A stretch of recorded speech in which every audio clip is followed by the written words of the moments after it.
Uh, the main reason why I am on this early is because I got to charge up my phone. I got to buy another supercharger. I'll do that while I'm out this morning.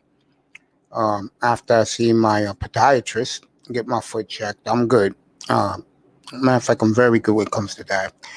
I usually don't do shows this early, but in this case, I am. Good morning, everybody. I'll let guys catch up to the room. I'll drop the link. I know my nephew's on his way to work. Plus, he got his own business. And he got two big clients, he told me last night. So I'm proud of him. Do this one more time. I'm sorry that I did not send out a memo that I'm on. So if you catch it, catch it. I don't care. I'm just killing some time right now.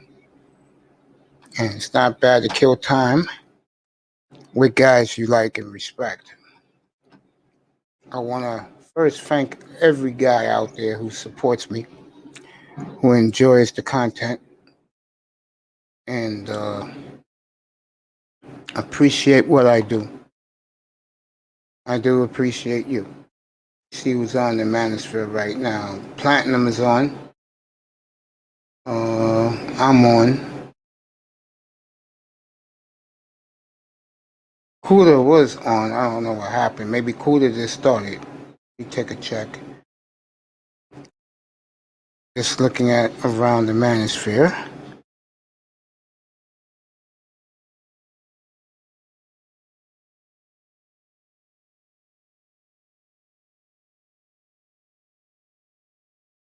I will watch that Uppity Unicorn episode when I get back. But White Zaddy saves the day. White Zaddy either lets black women twirl in the wind or they definitely saved them. That is a true fact. White Zaddy do that to black women. You wonder why black women loves them so much in a serious note? They love them because white men pulls their ass out of the fire. That's why. And even though the man doesn't like me on his platform anymore, shout out to Platinum Elite.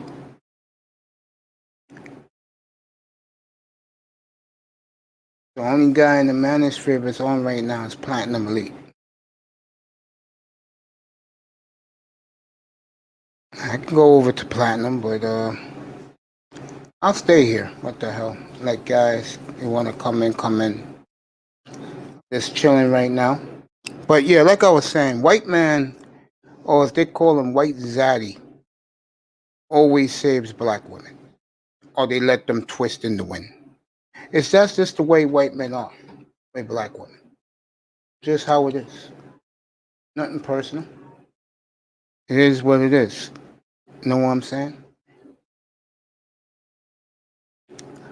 But more importantly, the reason why I am on, as crazy as it may sound, is I'm letting my phone charge up. That's what I'm basically doing. Guys come in, they come in. They don't, they don't. I feel good this morning, so I had a good almost 7 hours of sleep last night. So I feel real good.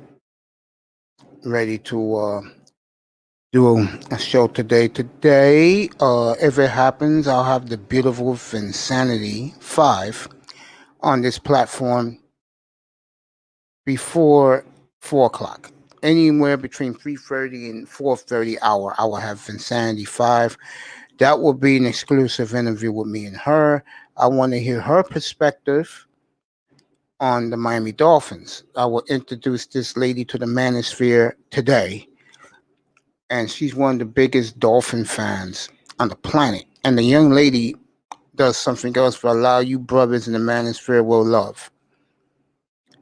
She knows the Vegas betting lines.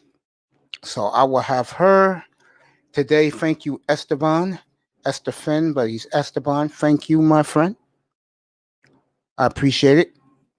What you contributed here. This is why I love guys who come here. If you noticed last night, I did a little different course. Wednesdays and Fridays in here will be NBA nights. I did not advertise that. I will do it for tomorrow's show. And we have Portland and Sacramento late tomorrow night on the East Coast, 7 o'clock in Portland, because the game's in Portland. They're playing an exhibition game. I wish they would have played a team like Denver. They do play Denver, but I don't think it's televised exhibition. But I'm curious to see how they look tomorrow night. Hopefully, I'll tell We Kill Dragons to come up with me tomorrow night. We'll do the game up here together, watching the action and telling our analysis on the Blazers tomorrow night. I'll be late Eastern time. Get back to like I was saying, the the black woman worship white men for a reason. The sex is easier with white men. Black women feel more secure with a white man in their arms than they do us. And here's the sad part about us. And this is why we fail as a species and as a race. Black men are funny with themselves. And what I mean by that is, like me, I'm very antisocial. I'm the type of guy that women have told me that I have an aura of I don't want to be bothered. And in some cases, that's very true. I do have an aura of I don't really want to be bothered. That's just me. That's the way I roll. That's the way I am. Other black men like to be flamboyant. They like to play the fool, a lot of them. And then there's others that so serious about themselves that uh, they can't even crack a smile, bro. They're that on edge about themselves. They don't realize that our women don't realize this. Now, black women, and they're not all women, let me rephrase that. Black women love to be in the comfort of men of other races when they're on men. And I'm hearing whispers from men of other races saying, the men who are cocky, who love banging black women, they'll throw it in our faces. But the men of other races that have common sense, they say, damn, this is the shit you have to put up with? See, what kills black women is, I'm going to use me as a perfect example. What kills black women is this. I'm a human being that I have character. Men of other races see that about me. Even black men here see this about me. When I'm around other men, I'm more relaxed, easygoing. When I'm around women, in particularly black women, I'm on edge, I'm on guard because of the temperamental attitudes black women have towards black men. Bottom line is this. Black women hate black men. They just do. They hate us more than everybody else does. And I think the beautiful Danica Marie said it best last night, a couple of nights ago on her platform. You're supposed to encourage and uplift your black men, not tear them down. Like my mother, for example, she tears me down every chance she gets. So that's why I don't have a good relationship with my mother. Hell, I don't have a good relationship with my family, period. I'm the lone wolf of the family. And I remember another concept creator said that lone wolves are not successful in life. I totally disagree. I think lone wolves, like myself, take care of their business, handle their business the way men supposed to go about their business. Don't need the riffraff of other people, men and black women. That's me. I don't care about them. I don't sweat them. I don't put them on a pedestal. Guys kill me in here because they say you're simping for these women, you say this, you say that. So, and that's true. They can say that about me. But the one thing about me, when I go out here, which I'm going to do in a couple of hours to go take care of a doctor's appointment, I don't pay women no attention. They say to me, "How come you dress the way you do at times?" I said, "Because I'm going to go do what I got to do, come back home, and I'm not out here running the streets chasing ass like a lot of these guys do and fail. I might add. I'll say 90% of black men fail chasing ass. That's why a lot of them on YouTube and other platforms and hate groups towards the women. I'll say this, and this is as true as it gets. And it's sad what I'm about to say. Black women, they call themselves the sisterhood. They're such in code that they would rather be alone than be with successful black men or Bob the Builder black men. Bob the Builder black men are black men who are successful in life, who are building something, building to success. Okay? They don't appreciate nor want men like this. They prefer white trash, white men, struggling anybody else but black men. Now, that does look ridiculous, but they're on code. Now, this is the reason, brothers. I wish there was a lot of brothers in here for me to say this, but this is the reason why a lot of black women despise us. Because black men not only punk themselves, but they let other men of other races punk them too. And a lot of them don't fight back. Black women look at this as, look, you can go out and kill your own brother, but you won't fight Joshua, you won't fight Brad and Chad, you're a fucking punk. See, this is the perception of black women to black men. But it's not said out loud, but I will say this. Won't you compete with Brad and Chad for us, for Ahmed for us, instead of walking away and saying, oh, fuck this, I'm not doing this. I'd rather go to another country. You know, I don't have a problem with brothers doing that, but you have to understand, brothers who do it, the perception that gives to other men of other races here. You live here, you don't live in let's say Rio de Janeiro. You live here.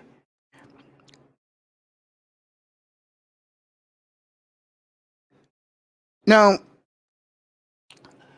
they look at you as you're gonna go to jail some way, somehow. Anyway, why don't you go to jail by fighting for us?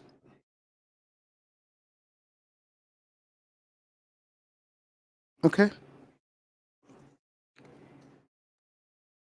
Now, again, to black women who want black men to do this, they have every right to.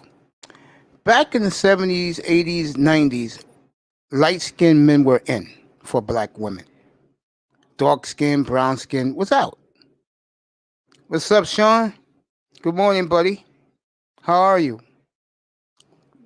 Talk about anything you want this morning. Just pop the questions in the chat room while I'm doing this monologue.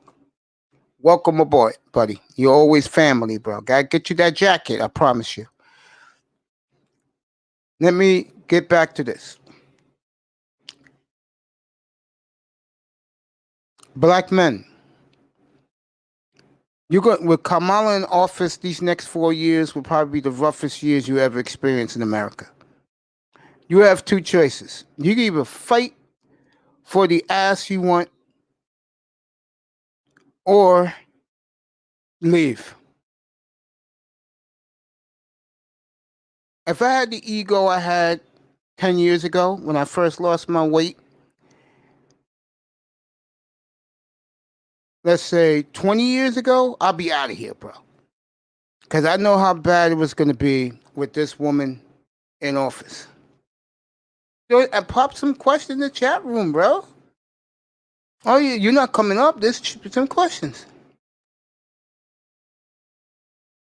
There you go. Yeah, I think they have a fighting chance. I do. I think for the NFL Network not to go with the dynamic of the young Dolphin defense against the Chiefs offense and instead go with Ravens Browns as the game of the week, I think this is a slap in both the Chiefs and Dolphins' faces. This game is the ultimate match you want to see. An up and coming young Miami defense against the Chiefs' juggernaut offense. I think that's going to make tremendous fear. So much so that Jim Nantz, Tracy Wolfson, and Tony Romo will be in Miami for that game. But again, I'm glad ESPN is hyping it. Give ESPN some credit. They're running with that game. NFL Network chose to go with the Browns and the Ravens. Typical NFL Network. Dropping the ball as always. It's clearly the best game on Sunday. It's clearly the best game on Sunday. And don't let Miami win this game, because if they do, if I am Brian Flores, I will tell my players not to talk to the NFL Network. If you lose 20-17 on a game-winning field goal by the Chiefs, don't talk to NFL Network, because they slapped you in the face.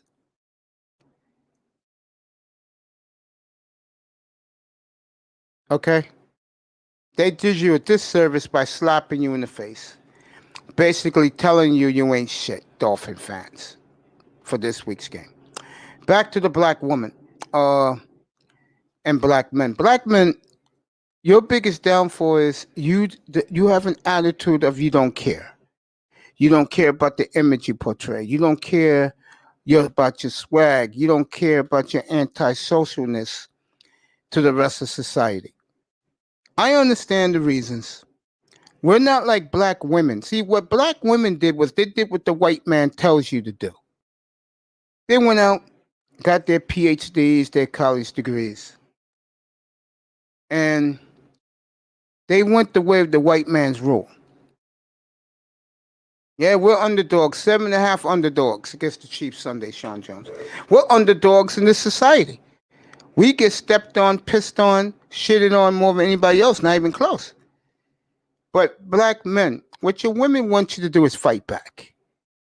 Just don't take the L and put your head down like they do in New York City and keep it moving. Because black men who are finally to realize this, black women don't want you. They don't want us. They'd rather be for anybody but us. That's how lowly they think of us as a species. The reason we don't fight back. We like dumb shit more than we do real shit. And our women realize this. They see it.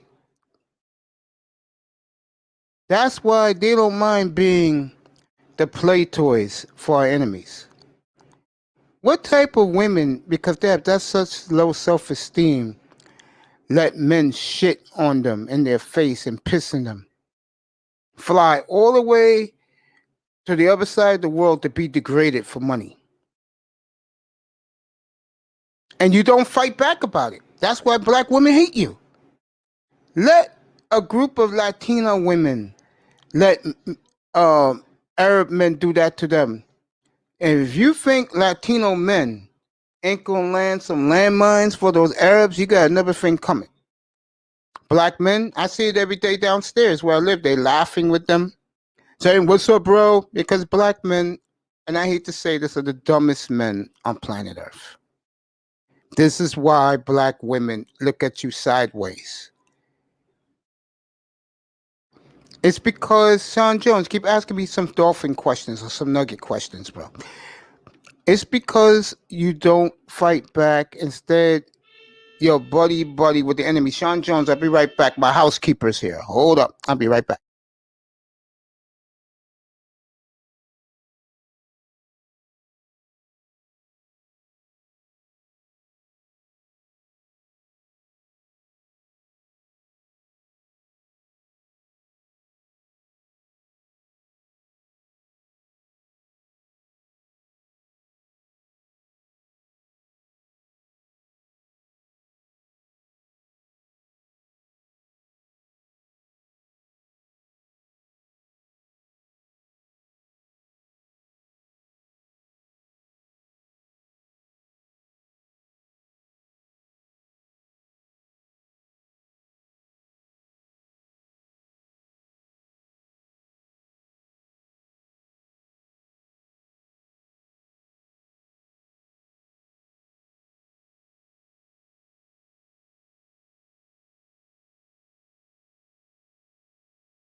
could finish out saying, Sean Jones, put some more dolphin questions in that chat room, bro. Go ahead, buddy. Yeah. They hate you. They hate us. I'm a black man, so let me put that in there. They hate us because we don't fight back. You know what I'm saying? Black women, and this is unfortunate, especially the young ones under 40, they are truly disillusioned and don't care about us and our feelings. A lot of it, like I said, the ideology comes from high school because a lot of brothers drop out. College, you don't see too many black men in PWIs. It's mostly every other race of men, white, Asian, Middle Eastern. And black women look at us as cowards. They just do. Okay? Our perception of us is that we're cowards. And black men, you're going to have to change that image. See, I let these hoes know I'm no coward. Just don't fuck with me. I let these bitches know that. You guys, on the other hand, and I'm not saying I'm better than you, nothing like that. You guys' problem is you simp, you sweat, you sniff, you dying to sniff these women's panties too much. And don't you think, and the intelligent black men are seeing this now, they're getting the hell out. High school guys are saying they will never date a black woman. Black high schoolers saying they'll never date a black woman. You guys who think these women are gods, and they're far from gods, they're more Satan than God. You guys put them on a pedestal, and I understand why the bus line, the panty line, yet they're giving their ass away to anyone but us. There's something wrong with that picture, bro. Now you got these black bitches, and I gotta get the video of this, and I'll get it. I'll get it up. Probably show it over the weekend. You got these bitches twerking for white men in the office, and black men who work in the same office, they see this. But, and this is what black women hate about black men, they just keep their mouth shut. Don't say nothing. That's you guys' problem. That your women rather play and degrade themselves for everybody else but you. I was hearing a couple months ago how these black men go to clubs and they can't get into the clubs, so most of them can't afford to. And they be in the parking lot blasting their music. And they get some of these hoes. Because remember, these women are stupid to a degree when it comes to common sense. We are talking black women here. And these guys are beating their chests. The reason why I'm laughing is this. When I go to the mall in the suburbs, in suburbia here in New York, White Plains, New York, I go to the mall there, great mall up there. And I buy some clothes for me. When I go to Jersey and buy me two or three pairs of Air Maxes, because Jersey used to have no tax. Just go right over the bridge, and I'm in Jersey in like 10 minutes.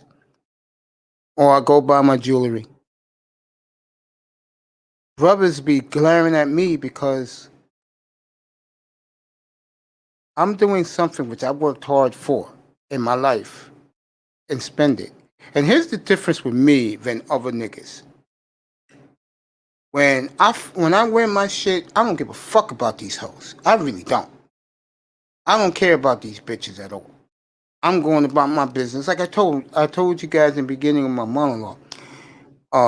One thing about the black women I come across, my neighbors, they say it to me.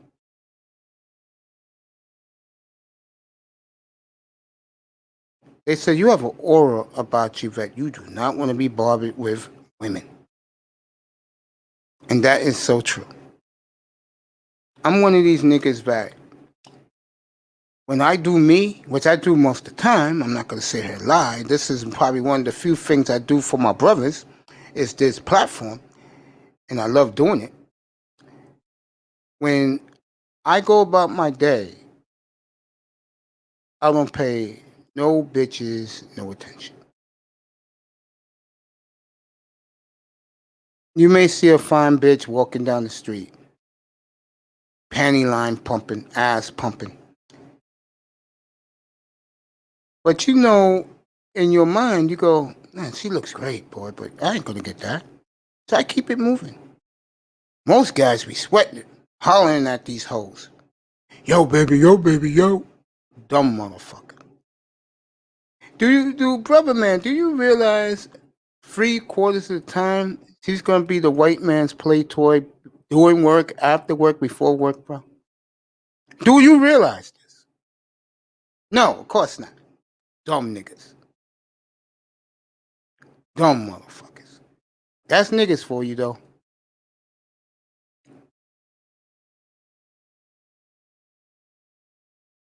Harden went out in Philadelphia, in Houston. The Houston rumblings are coming now. I'll let you know some other news in sports as I go by this quick morning show. This is a quick hit. I'm charging my phone, first of all. Second of all, I got a doctor's appointment for my foot podiatrist, which they got a fucking bad bitch there. Now, last time I was there, time before last I was there, she did the ultimate sin to clean-cut brothers like me. She came out of her mouth and said, nigga, do you have a job? And I said, bitch, fuck you. I make money, girl. Money's not a problem with me. I got money. That's why I don't even look at the cash apps. And guys tell me, yo, my nephew gets on me because he's my business manager. When you going to put your cash app up, bro? And let me thank everybody. By the way, Ebo Sosa, Big Time, the beautiful Mahogany Roots and MJ, Comandante Lou, Sheed, Jones, Officer Jones, Laurel. Just to name a few brothers and sisters who have contributed to my cash app. Thank you so much. Appreciate you so much. As you notice, I don't even get the cash app this morning. Yo, get up here, bro. Thank you, brother. Come on up. I'll do dolphins with you this morning, bro. Come on up, bro. I'll give you the link. Get up here, bro, for a few. For a little bit. You can stay for a little bit. I'm on to about 10:15, 10:20 this morning. And then I will be on. I'm going to put it on my phone to let you know what time I exactly be on. It will be around noon for lunchtime hour. And that will be pure sports. Football's tonight. Patriots, Rams is tonight. EM, come on up. Patriots, Rams on tonight. But like I was saying, I'm going to finish up the African American women platform now because I'm going to be having a guest any minute now. Bottom line, brothers, don't sweat the women. I know they're gorgeous. If I had a choice, if I was going to date a woman, yeah, go get some coffee. Come on up, bro. EM loves his coffee like I do. I drink my coffee because it's cold here in New York. I'm gonna have me a cup of coffee when I get back here. I'm gonna have me a large cup of coffee when I get back from my doctor's appointment. I should be on around 12 o'clock. Noon. Look for me around noon, 12:15 Eastern time. I'll be back. And we'll do the show. I'll take it. I'm gonna do a marathon. Fuck it. I'll take it to pregame. I'll do a good 7-8 hour grind for you brothers in here this afternoon when I come back. Not a problem with me. I always get back to my brothers, to my I don't like to use the word fan base because I don't have an ego like that. To my supporters. There you go. To my faithful and loyal supporters, I love you. And I'm gonna get back to you guys. Promise. I'm gonna do that. Waiting for my brother EM to get up here. You know where we're going with this, so It's going to be all Dolphins, folks. So Sean Jones listening, guys listening at work, ladies listening at work. And let me say one more thing. This is to the sisters out there. Don't get all bent up because of the way I talk about you. You sisters deserve a man who's going to be reasonable about you. Okay? I see both sides of the lecture. I killed the men. So you black women who are listening to this, you at least you're going to say, at least Mace was fair. He put niggas in their place. I checked niggas too. I did that because I'm a fair person. I'm not biased. I may be a little biased towards my sports teams if they're doing well and people think they suck and they don't. I think my Dolphin team, me and Ian about to conversate about it, is a team on the rise. Not a team that is overrated. They're coming. We got to get some more pieces. Okay? Shout out to Dusty this morning. He's probably with Dusty's probably with Platinum Elite this morning.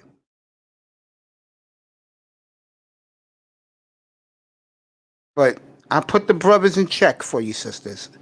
I was fair both sides. I killed you, and I killed them too. I put you both in check.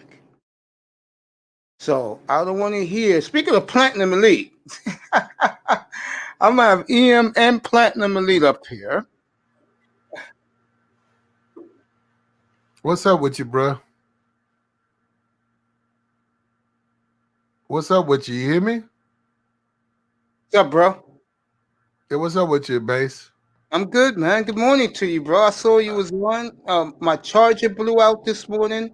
Yeah, I did my little stream or whatever, but no, I finally got a chance. But you had so many niggas up here, you can't really get at you. You know what I'm saying? Dude, you know I give you first privilege when you come well, up that just here. I told creates you that, man. You're my boy, man. Even though you've been freezing me out lately. I ain't freezed you out, but now at the end of the day, you know all that. How they go there. I'm not stupid, bro. And it's not what you think. I'm gonna take this another way. First of all, what you said about me the other night, I really appreciate that from you, bro. Number two, I know when you get deep into certain issues, I'm the last person you want up there on that panel, bro. I'm not dumb. Well, that's why you probably shouldn't. So I just go up here, doing this. That's probably why. You know, that's probably why you probably should look. At the end of the day, man, we talk game, and game is game. You know what I'm saying? It is. I don't make the rules; they are the rules, or whatever. I got more game than you think. Did you hear me check both sides a couple of minutes ago? I checked the black women. I checked the black men. Why black women hate them so much? Well, they both two sides of the same coin. That's right. I gave both sides. Yeah, well, I'm saying it's two sides of the same coin. I can sit here and talk. I can tell you right now, Mace. I can say, hey, Mace, this was wrong with black women, and I can give you 5 points, right? Yeah. And you could turn around, any woman in her right mind, any man could turn around and say, okay, what about black men? They could turn around and put the same thing because it's the same thing. I agree. Everybody want what's out of their league. Like, okay, the dude who's a 3, he wants a 10. Mm-hmm. Oh, did you see your girl though? Your girl, your boy, he cheated on you. You see that? I know you've been keeping up with that. I heard, bro. I was thinking about you when I heard that shit. I didn't hear it from you. I heard about it. So I was thinking about I know you was fucked up at it. Wait, Mace, like, oh shit. He went out there and smashed on the 30. He went and smashed on the 30. Jada mad. No.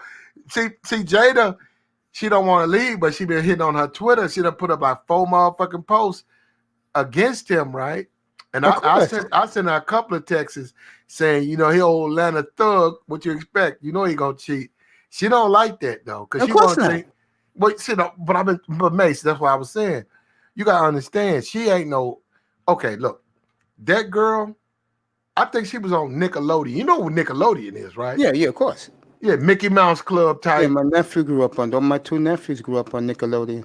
Yeah, watching SpongeBob. Suburban,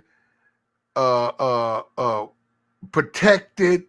You know what I'm saying? Yeah, not even around, not in no type of public school, you know, private school. Now she with this old Atlanta thug nigga. Now, see, Mace, this is what me and you have common ground. We know old Atlanta thug. We know what he about. Of course. But she don't. You see what I'm saying? Yeah, because she's from suburbia. She was always protected. She was They, on TV. She don't know the real ghetto lifestyle. Now she knows. now he done flipped. He done flipped because she didn't think he would do that. Because he like, okay, he say he love me. He say I'm all he want. Now Mace, you know, like me and you, Mace, we on some. Okay, I'm just gonna fuck on you. You know what I'm saying? We straight with that. Yeah. Okay, we done our thotty time. We done hit up the strip club. We done hit up the thotty. So it's like we cut the thotties off in a minute. But see, he can't. Cause I know niggas like him. I'm like, this nigga, he's a hardcore thotty nigga. Like that's his thing. That's his move. Like I'm saying, he's like the chick Mace, the chick he cheated on her with, the chick look like a dude. Oh, straight hood rat. Oh, Mace, the chicks that you be telling me that you don't like. Yeah, those bitches. That's exactly who he cheated on her with. I don't get it, bro. If I had a woman like Jada, but like I say, 15 years older, I'd be the happiest motherfucker on earth. But see, he won't. But see, he greedy though. Hold up, let's go back to a hood nigga. You know, a hood nigga greedy. Yeah. A hood nigga say you at. I'm just saying, say you dealing with a hood nigga, right? Yeah. And they passing out. Says everybody gonna get 2 corn dogs and some potato salad and a drink. That hood nigga, he gonna want 6. Exactly. He gonna try to You take ain't lying. Hold up, he gonna turn around, eat till he throw up, right? Mm-hmm. Then them 2 he stole gonna go cold. He still want them. Mm-hmm. Serious, yeah. And you be like, man, they don't taste. We grew up with people like that all our lives, bro. That's what I'm saying. So I'm telling you, no, Mace. When I look through their IG, I'm saying, wait a minute, I don't know if that dude down like that. And I look at that dude. That dude's sort of special too. He is sort of special. So he out there. No, you know what I'm saying. And then he didn't pay her. He paid her $6,000. He should have paid her for him. No, I'm being for real. He should have gave her $60,000. What I'm saying, why is because to keep that shit on the low. Yeah, of course. But he didn't do it. I got the video. You want me to show the video? I got the video right there. No. Okay. No, not the video of them fucking, but the video of them talking. That's what I'm saying. It's like this with me, bro. Seriously. What's up, Estefan? And thank you for getting Vinsanity here later this afternoon. That should be a real doozy, me interviewing her. And with the great Platinum Elite.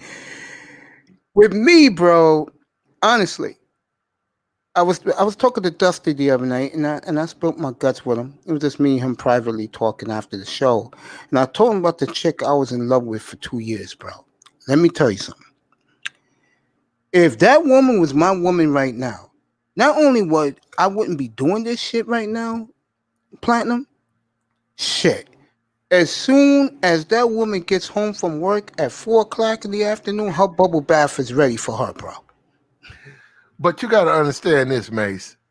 This is the problem with Jada. First of all, that's what I was trying to tell guys. Jada is like a Nickelodeon chick.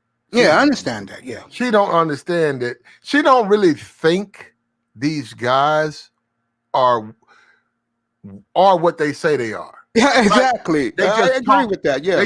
They just rapping. Like to her, when you listen to his music, I said, man, that old Atlanta thug nigga, all that shooting and killing and being a thug, I said, that's what he is. But see, she don't believe that. Oh no, he's not like that.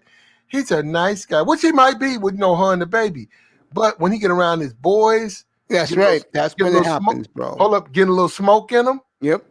It's over with. You know what I'm saying? He's a totally different dude, right? I'll even go worse with a woman like her. The nigga that in her eyes is a fine nigga that other bitches want too. And when he's not with her, that nigga is conceited. That nigga is like bitches giving them. I'm talking about corporate women now, business women giving this nigga the business cards.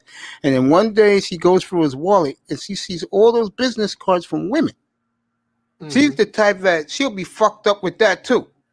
Boy, I tell you, I haven't seen this man in a week, but I'm gonna tell him something right now before I continue with Platinum Elite. General, pop your voice for a second, sir.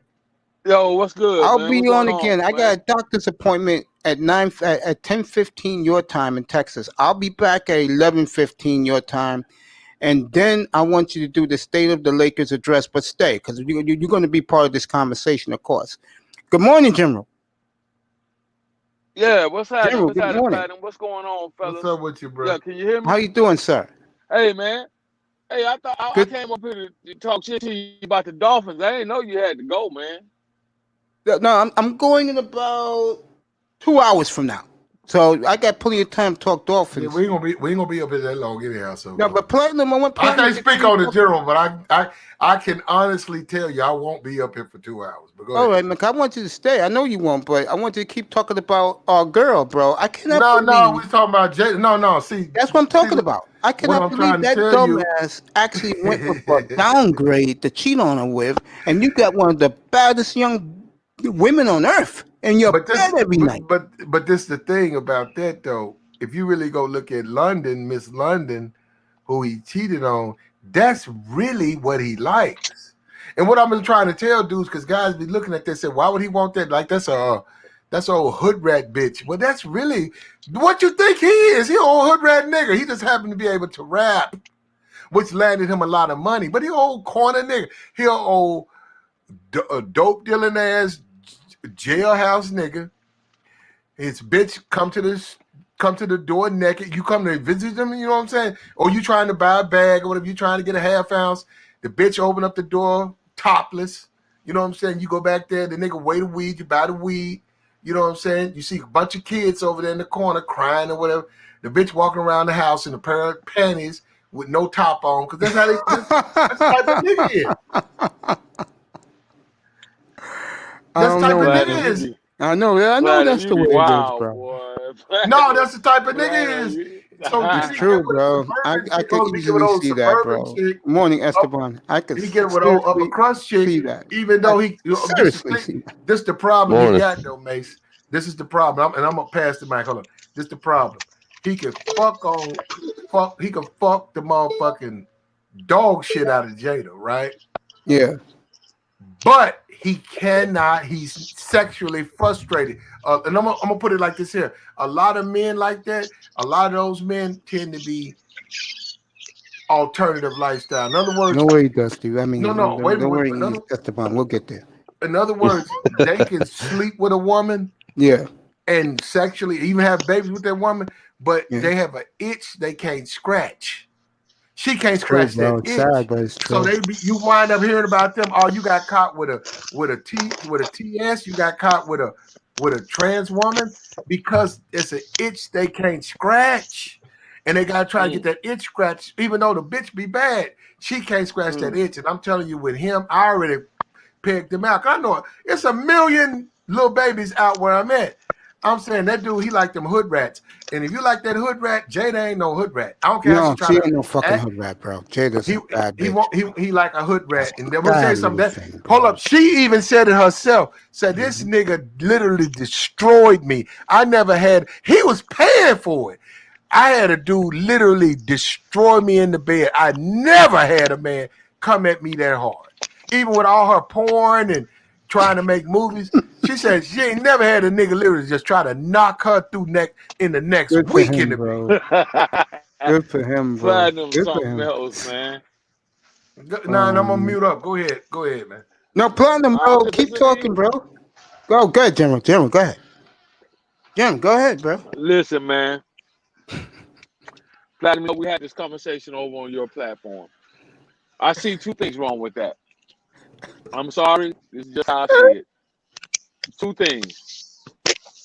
When a man gets with a woman that's beneath him, two things will happen.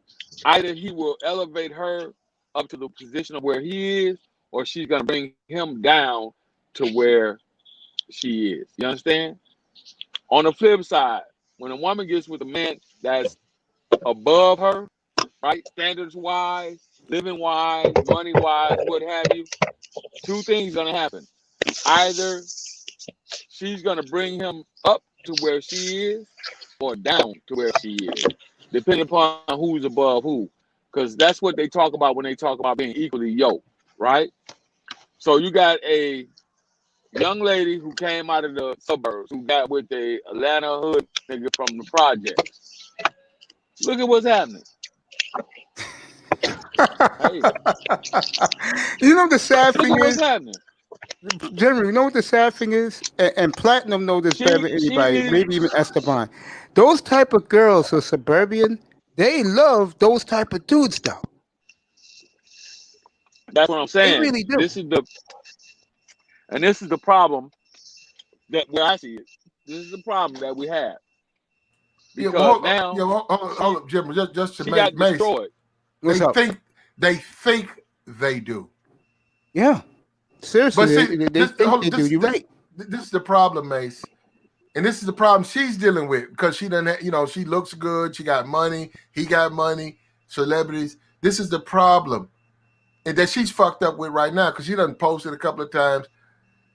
Those guys, it's like what they say. You can take what they say. You can You take can the take the cut. hood out of the boy. You The- can take the boy from the hood, but you can't take the hood out of the boy. There you go. There you go. Right. So now Facts. so my question is, what's left for her? Because now the next dude that she fuck with gonna have to try to clean that up. All that fuckery and all that bullshit. Just like when a good guy gets with a fucked up woman.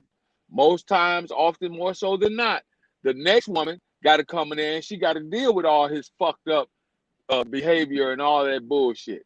So that's All what the I'm other way talking around. The about right next guy there. may be a good dude, but he has to hear her fucking cranks. Right. Facts. He got to go through all that garbage and got to try to recorrect the bitch and retrain the bitch and get the bitch up to a certain standard Yeah, behind gotta the teach niggas that her to fucked trust up. him. That's not going to be easy, especially a girl that's spoiled and rich. That's not going to be easy to do. That's going to be hard to earn that babe's trust, without Right. a doubt. That's all I'm saying. Yeah, you're You know, right. this whole Yo, she get up here. this whole KS scenario that's going on. I watched this show last night.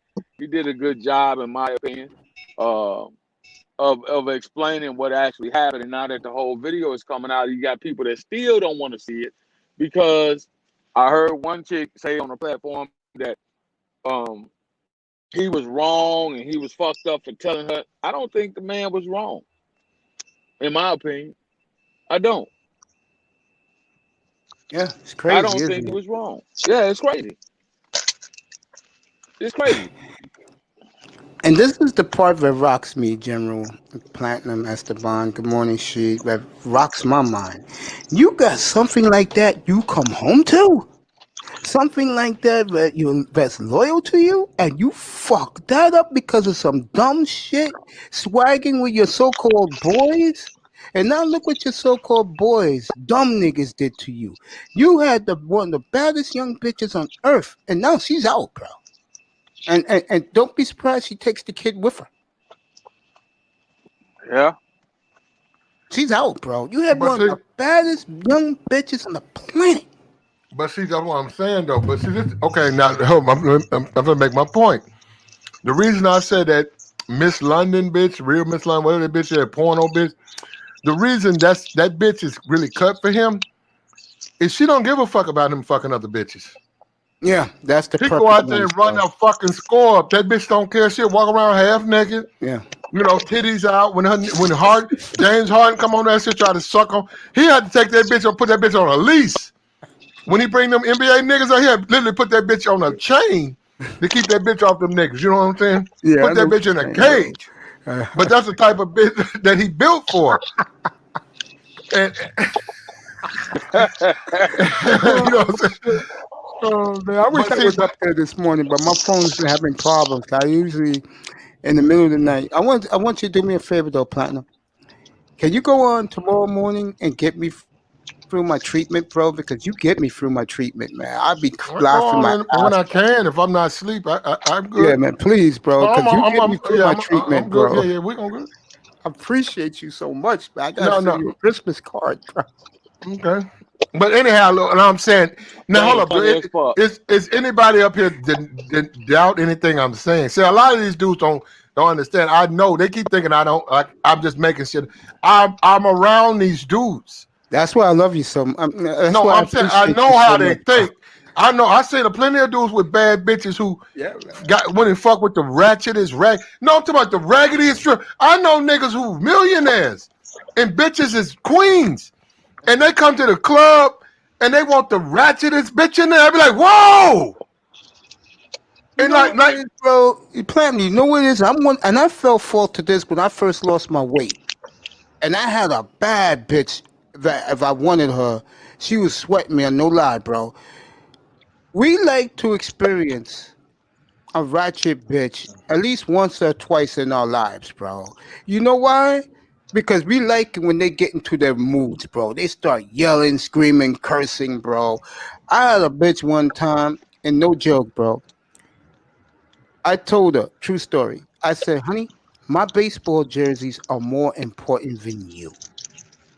She said, motherfucker, I'm gonna come up to your house and I swear to God, I'm gonna take out all your jerseys, put them on your bed, and burn those shits.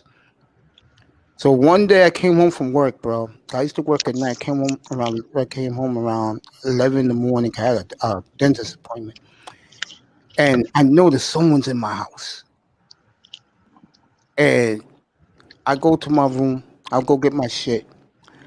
It's her, bro. The bitch was taking out every jersey I had. She a fucking can of gasoline. She was gonna burn those shits, bro. And I had a sweet talk. I said, baby girl, look, I didn't mean what I said. I was being an asshole. I was a real dick, honey. I apologize, baby. She got over that shit. She went back, got into an Escalade, went home back to Brooklyn, bro. That fat ass, bro. 5'1", biggest ass I've ever seen, bigger than a fucking planet Earth, bro. Gets back into a car, I walk her to a car. The second that bitch drove off, I said, oh, thank God, bro. Thank you, Jesus. That bitch was gonna light my fucking bedroom up, and she was gonna knock my ass in that bed too. That's serious. I got you on that, bro. But back on the baby thing, Yeah, though, go real ahead, bro. on the little baby thing is, and I put Quavo in there because he on the clock. Quavo on the clock because he's out of his league. Those, and I'm noticing that because look. Let me be for real, General. And I float around IG. You guys probably don't look at that shit, but I float around IG and I look at them dudes and I be like, interesting. Oh, that's his girlfriend, because I understand where they coming from. I'm like, they got that money now. They got the money phone. They got them bag, got that bag. I said, well, why they fucking? Because I said, wait a minute, them niggas don't like bitches like that. So y'all don't like these little moms, you know what I'm saying? Give her one baby, she gonna be a mom. She gonna be about the kid. She want another baby. She want an extension to the house. She stay in. Y'all don't like bitches like that because I'm saying I know they don't. Y'all like them hood rats. Y'all like them they hood like hoes. bitches twerking every night at the local Yeah. club, bro. That's what they like, bro. Yeah, suck them off before they go to work. Hell yeah, bro. Come pick them up pick them up, suck them off. Might even let their boys run. Yo, I'm not now. Hold up, now that's a different look, but I'm just saying they like the rats. I'm just saying. So, and hold up, wait a minute. Tonight, don't smoke rocks. Go Little ahead, baby, a multimillionaire. Why would he fuck with a Atlanta hood rat? I mean, he did. bro. Not the bitch put the business out in the street, right? Yeah. Right? Old masculine looking old hood rat, right? Old manly looking hood rat. There's plenty of hood rats in Atlanta. It's pretty beautiful hood rats, but he chose old masculine, old OnlyFans, bitch on there busting off on OnlyFans, right? Jada don't fuck around like that. Mace. Yeah. And everybody up here, I said if Jada got an OnlyFans, I said within 1 year that bitch would be 25 million up. Now I told you, I said that bitch would make so much money on. Now hold on, so he tying the bitch hands up like that, so the bitch can't really get her freak on. And then she do like a little hood nigga, but they don't understand because in her mind, in her ego, she can change him, but she realizing she can't. No, she realizing, Mason, No, she can't. yeah, I agree. So it's gonna happen. So I'm not saying, him. He don't have no emotions. You also talking about a dude who don't really look at women like love and stuff like that because he an old hood. We talking about old jailhouse nigga, right? Old jailhouse nigga who might be fucking a nigga in jail, get out of jail and go back to his old life and in and out. They don't look at women like that with the same way normal people look at it. They do look for women who have them normal emotions. And he right now, he probably trying to keep her there. But in my opinion, man, he gonna hit a point where he said, "Why am I even got this bitch here? That ain't even my speed. That's not what I want to do. I'm out here. I want to run with James Harden. I want to go fuck on bitches with Anthony Davis. I want to go fuck on Canadian bitches with Drake. Fuck this shit, bitch. Take the baby or whatever. Bye, bitch. I don't know why he playing the game. He know he don't want the bitch. I mean, like, why is he? I don't get that. When that Also, woman is put on the market quickly, watch how quick you're gonna have white boys jumping on that. You're gonna have Arab dudes, Latino dudes. Yo, you're gonna have What? fucking Asian dudes. You're gonna have these fucking buckwheat niggas with that wears the $1,500 suits every day, trying to holler at that, bro. She's gonna be one of the hottest commodities But see, in years. you can't trick for control. See, and Moneybag finna go through this right now because I think that chick done jump ship too. The area, he just it ain't been 6 months. He just bought that bitch a Lambo truck, and that bitch already posted up. We're done. You know what I'm saying? That shit lasted all about 3 months. Oh, can't- don't worry, we're gonna get to You where we can't need to trick. go. You can't trick for talking about control. Moneybag. Yeah, Moneybag. Oh yeah, she finna break. They already added. She done caught up. Look, this is my thing on that. Look, these Yeah. dudes. This is my thing. Hood bitches don't have a problem with fucking on other hoes. They just don't have They not built like that. Now, True, bro. do you want the fucking other niggas? Not necessarily. Mm-hmm. That's why you make them bring you money back Mhm. because you know your limits. You said, well, if I tell the bitch don't fuck other niggas, she gonna leave me or she ain't gonna want to fuck with me. So, bitch, you better get my money. So you make it about the money. Yep. You supposed to ask the game. You don't make it about the sex. You make it about the money. Yeah, bro. That's why you can tell that nigga, I don't give a fuck about you fucking my bitch. I'm mad that bitch didn't bring me my motherfucking money. So that's why a nigga look at you all, you solid, nigga. You solid. Your complaint is solid. You make it about a dick, you a simp. Like bitch ass nigga over here whining on her. Nigga, fuck you and that hoe. And yeah, know what I'm saying? You gotta know how to target. Cam Newton's questionable? Okay, we'll talk about that. Don't worry, I'll get to that. Don't smoke rock. Look, Yeah, let me mute up. Let me mute up, man. No, man, yo, keep talking, bro. Yo, No, I'm trying to tell niggas you don't make it about the money. Look, money, Quavo, well, not Moneybag, not Moneybag. Moneybag got him a hoe, okay? But Quavo with Sweetie and a little baby with Jada. Them not hoes, man. Look, are they hoish? Are they freaky? Yes, but they not built for that life. They suburban chicks. They've been pampered all their life. Both of them. yep. Those dudes know they like a thirsty hood rat. Mhm. They want that hoe that's gonna chew all the niggas up in the park, like you in the van. The bitch can hop in the van, take all her shit off, suck including your uncle. Your uncle get popped off in that motherfucker. That's what they like. That's what they like, bro. You ain't lying, bro. You I look- don't know why great. they just deal with that shit, man. I'm You're great. looking at it from a certain standpoint. These young guys and a lot of older guys too, they like fucking them type of girls, Yes, but they do. they don't want to bring them girls home. No. Like the way Wisconsin got Sweetie, that's the girl that's at home. That's for the limelight, the trophy, whatever. But that when he chick go that to wanted the the hood, $20,000 bag, that one. yeah. But Well, more than that, Birkin 70,000 and up. Okay. but the crazy part is, he out here mess with these little hood like little baby. You know what I'm saying? When it come to him, a lot of dudes in Atlanta, you got to look at this. A lot of baby mamas in Atlanta are busted as hell. You got the most, like, I had a guy I know from the hood. He was messing with this broke down girl. She hair look good, makeup look good, but like physical look, she was big girl. Sean She Jones. got them. She was just big. That was all about her. But when it came down to it, she had a nice ass car. Got them hair, nails, all that shit done up. Cause Shawty had like three hair salons. He was fucking Shawty. And then it's the crazy part. We Jonah when we seen him, he walked up to the girl, gave her a kiss on the cheek. She looked over and we heard her. She said, "Who them niggas?" He like, "Them my little partners over there, my little G's." Man, Shawty gave him a bag and he was like, "All right, I'm gonna work on this and then I'm gonna holler at you later." We hearing all the conversation. Yeah, of course. When he came back to the car and we were laughing because she pulled out, we laughed like, "Damn, bro, that's your girl." And we joned the hell out of him. He said, "Look, y'all open that bag." The motherfucking broad gave her, I think, like 5 or 10, whatever. It was a wad of cash, damn near hundreds and twenties. You know what I'm saying? She told him, go out there and do your thing in the street and give me my cut.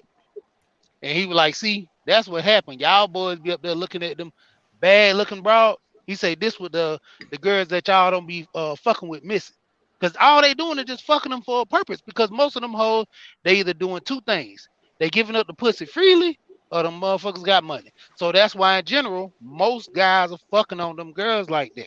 When it come down to it, you gonna have your little fine girl set aside that she ain't gonna be in this whole limelight.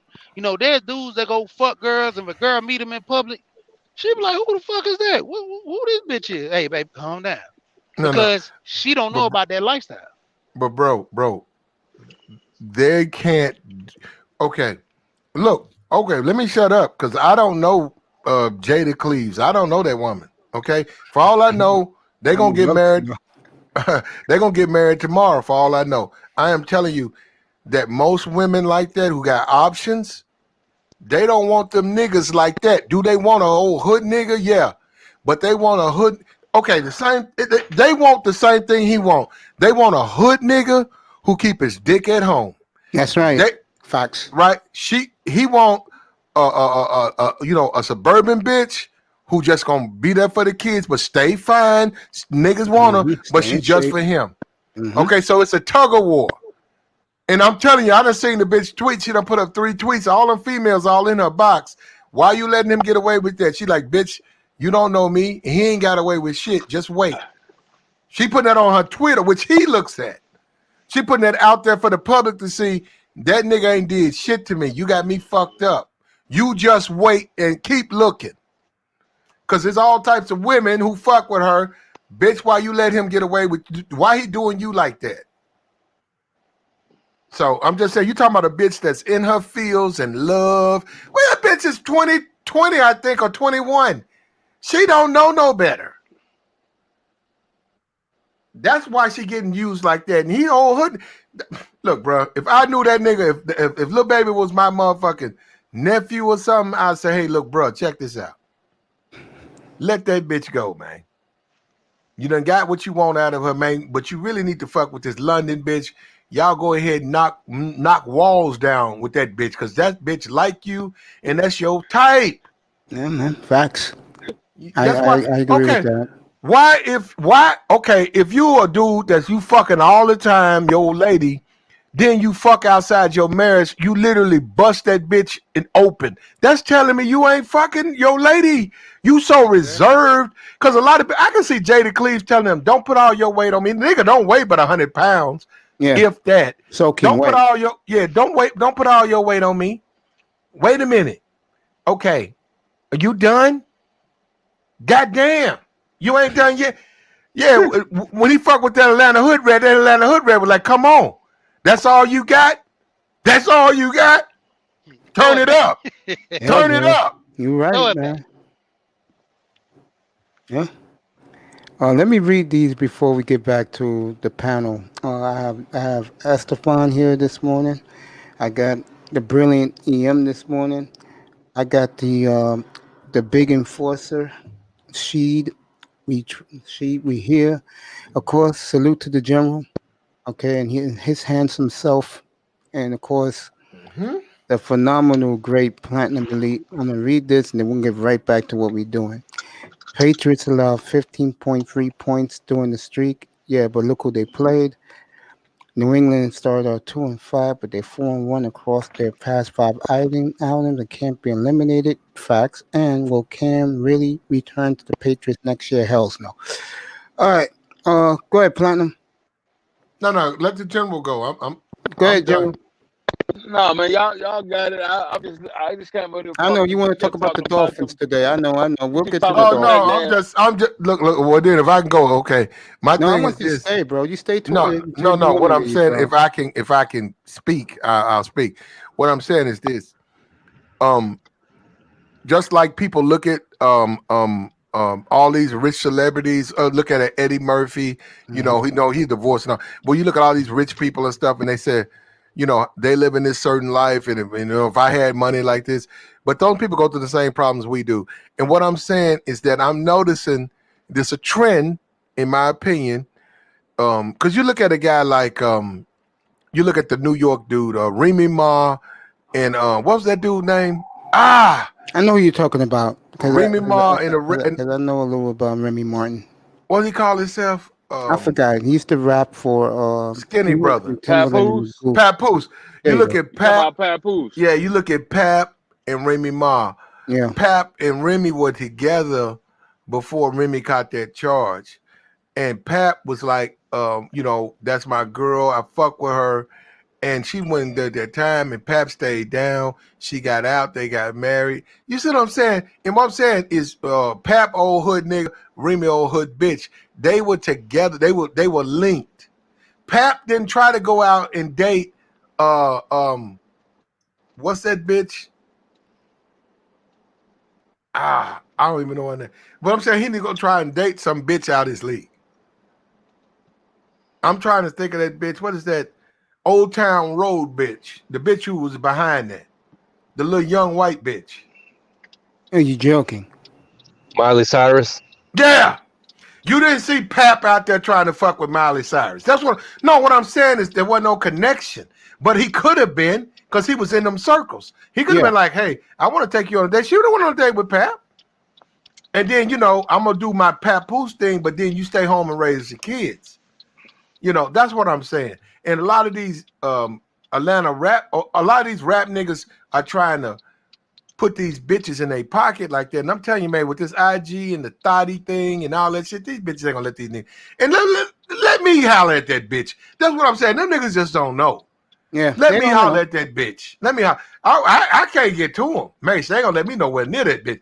But let me holler at that bitch. But let me tell you, I would touch that bitch know so quick that nigga is not gonna be. I said, yo, you shitting me? You think that ain't gonna be exclusive to you? That old hood ass nigga. Oh, bro, after I put that in her phone and she might have got mad, bro, I've been right back in there right now. I've been on the text. Like, that nigga don't know nothing about. He don't give a fuck about you. Don't you see that bitch? He played your ass. Now you look stupid. Yeah, man. I'm gonna buy me a charger today, by the way, to get this shit, get my phone working, so I can listen to you tomorrow morning if you're on, bro. And real thing, real talk. Yeah. As a man, we all want to get our fuck on. We all want to have a twosome or a threesome if we can get it. We all want to fuck the little. I'll be lucky if I get one. Hold up, we all want to fuck our high school honey bunch or whatever. Even if we gotta wait 5 or 6 years. Okay, but once you get beyond that, man, you gotta fuck with women who just like you. You don't want to fuck with women who are not like you. You're gonna always be leaving the house. You're gonna always be thirsting for another bitch. You want a bitch that can drain your thirst. When you fuck on her, and when you roll off and go to sleep, you wake up, you ain't thinking about another bitch. You got to reach that point. I'm saying, especially if you want to be sane in this game. If you want to be sane, you got to let that shit go, man. You got to know how to deal with a bitch. Find you a bitch that fuck with you. Like I said, right now for Lil Baby, he a hood nigga. He's always done that. He's always fucked with trash bitches. And that's what he thirsts for. He's not getting that from the woman he's with. I hear you, bro. I hear you. Let me back up off your sports channel, though. I appreciate you, man. You know that. Appreciate you, man. Stick around. All right, General want to talk about them. Esteban want to talk about them. EM dropped off. Let's get this started. We're 3 days away from kickoff. The big one in Miami. This is the biggest game since Pete Stoyanovich missed his kick back in '94. This is huge for the Dolphins, folks. This is huge. Okay. All I They want ain't gonna make it, Mace. everybody's thinking they're going to get blown out, and that can happen because I believe this game is going one way or the other. Either Mahomes going to put 50 on him, or this game is going to be a war throughout. Generally, you think they're going to get smoked, right? I don't think it's gonna be competitive, man. I really don't. Wow. I really don't. I would like to see a good competitive game. But what's the Dolphins' record right now? 7-4? 8-4. 8-4? 8-4. And y'all excited about an 8-4 record? Yeah, because I didn't expect no more than 6 wins. What about you, Esteban? What did you think before the season? Well, the first, I just was going to ask General one word answer or response. Are you a Dolphin fan or 49ers. um, he's a 49ers, 49er? man. Yeah. Okay, well, the way the reason we have optimism is because of what we see on the field. What they're not Exactly. show, what they don't show in highlights the progression that they make from game to game, how they've gotten better. Facts. They're not gonna talk about that on TV because they're not the, you know, they're not the Chiefs. They're not a primetime team. Cam But Cam it's Newton. so the media is not going to they're not going to give a team like the Dolphins limelight because it's not sexy yet. You know, they want a finished product before they want to start talking about them. So that's what's going on with the Dolphin community. You know we have a squad. We just know that we have to show up and play. Or as long as we show up and play our game, it's going to be competitive, and they're going to prove a lot of people wrong on how. See, this is the one thing I'll tell you: whether we won or lost in every game, every game we've had this year, we have not got blown out in any of our losses. They've all been competitive, And all of and our wins, we were very comfortable. uh, We didn't have to yeah, and step you got hard. to think about it. We didn't have a preseason for a new team with a bunch of, regardless of the fact that we have some veterans through free agency. Um, you know, that team still has to come together and gel. So for us not to have a preseason and the fact that they're 8-4, it bodes well for them, man. The defense is consistent. My only thing about this matchup that concerns me is our linebackers, bro, Facts. because of the fact that Mahomes can extend plays. So those guys are going to have the task of covering, the zone plays and guys coming across when Mahomes extends a play. And they're not even the guys that I'm worried about, to be honest. The guy that I'm worried about, and Mace's brought this up, and he made a good point, was the Eric Rowe matchup with it's Kelsey, right? Yeah, Kelsey. Okay, so the reason why I believe that Rowe's going to give up some yardage, he's not going to be able to shut him down like he did Kittle, is because of Mahomes' ability to extend plays. That's the only reason why. Other than that, I still believe that Eric Rowe's going to be able to contend with this guy and make it hard for him. He's going to give up some plays to him.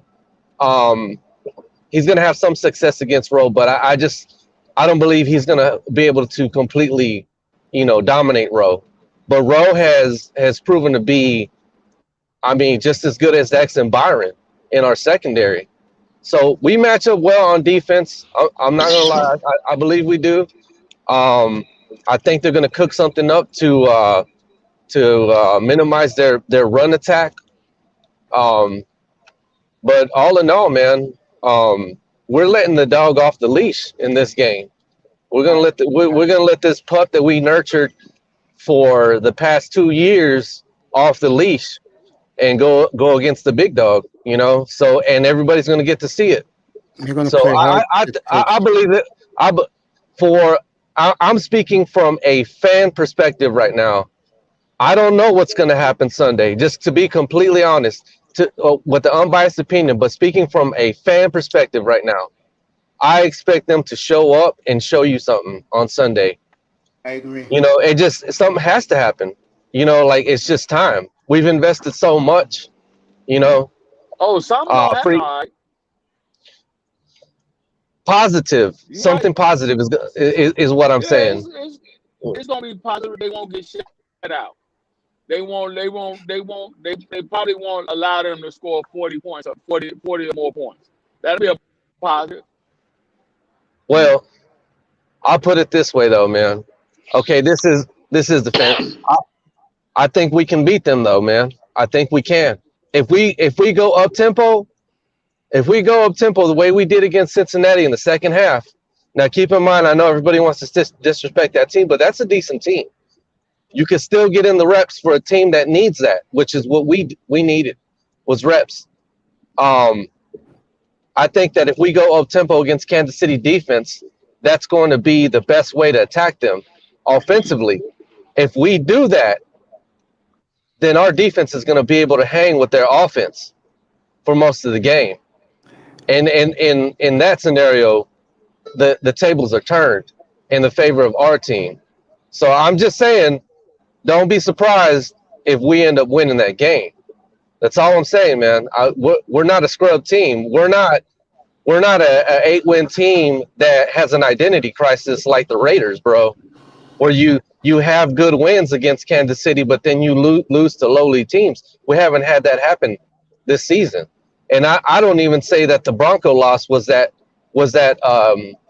I consider it to be a trap game, but I have my reasons for that not being a letdown game. And we barely lost the game. We still had an opportunity to lose that game. The Raiders have straight up had a blowout already, you know. So there's some consistency with this team. You just, you know, if you're not a Dolphin fan, you're not going to know about it. You know what I mean? That's why we got to educate, you know, the NFL fan base. Okay. See how Say easy something that else. see how easy that was for me to just say, okay. Yeah, and I'll say But something I else. know to that you add got to to it. fuck with Kansas City, and they're a one-loss team, correct? Yes, they are, and they're the champs. Yes, they And are, and they are the returning Super Bowl champions, correct? that's true. So they've done the work that Miami is now doing over the past 2 years. Kansas City has already crossed that threshold. They've already went into the draft and made trades and developed a team that not only was competitive, because I saw this coming, Mahomes, before Mahomes got there, I saw what Kansas City was doing. So they took time too. All teams take time to build a certain structure within their organization. At the end of the day, you're going to talk about a team who is that good. Miami's a pretty decent team. I've seen them. But at the end of the day, they got to go fuck with them Super Bowl champions who's 8-1. Now, that could work against Kansas City because they might underestimate Miami. Now you got an opportunity for an upset. If anybody want to sit here and tell me that Miami beating Kansas City would not be considered an upset, I would have to tell you that you're wrong. And I wouldn't disagree with that, man. I mean, just that's just being real. I wouldn't disagree.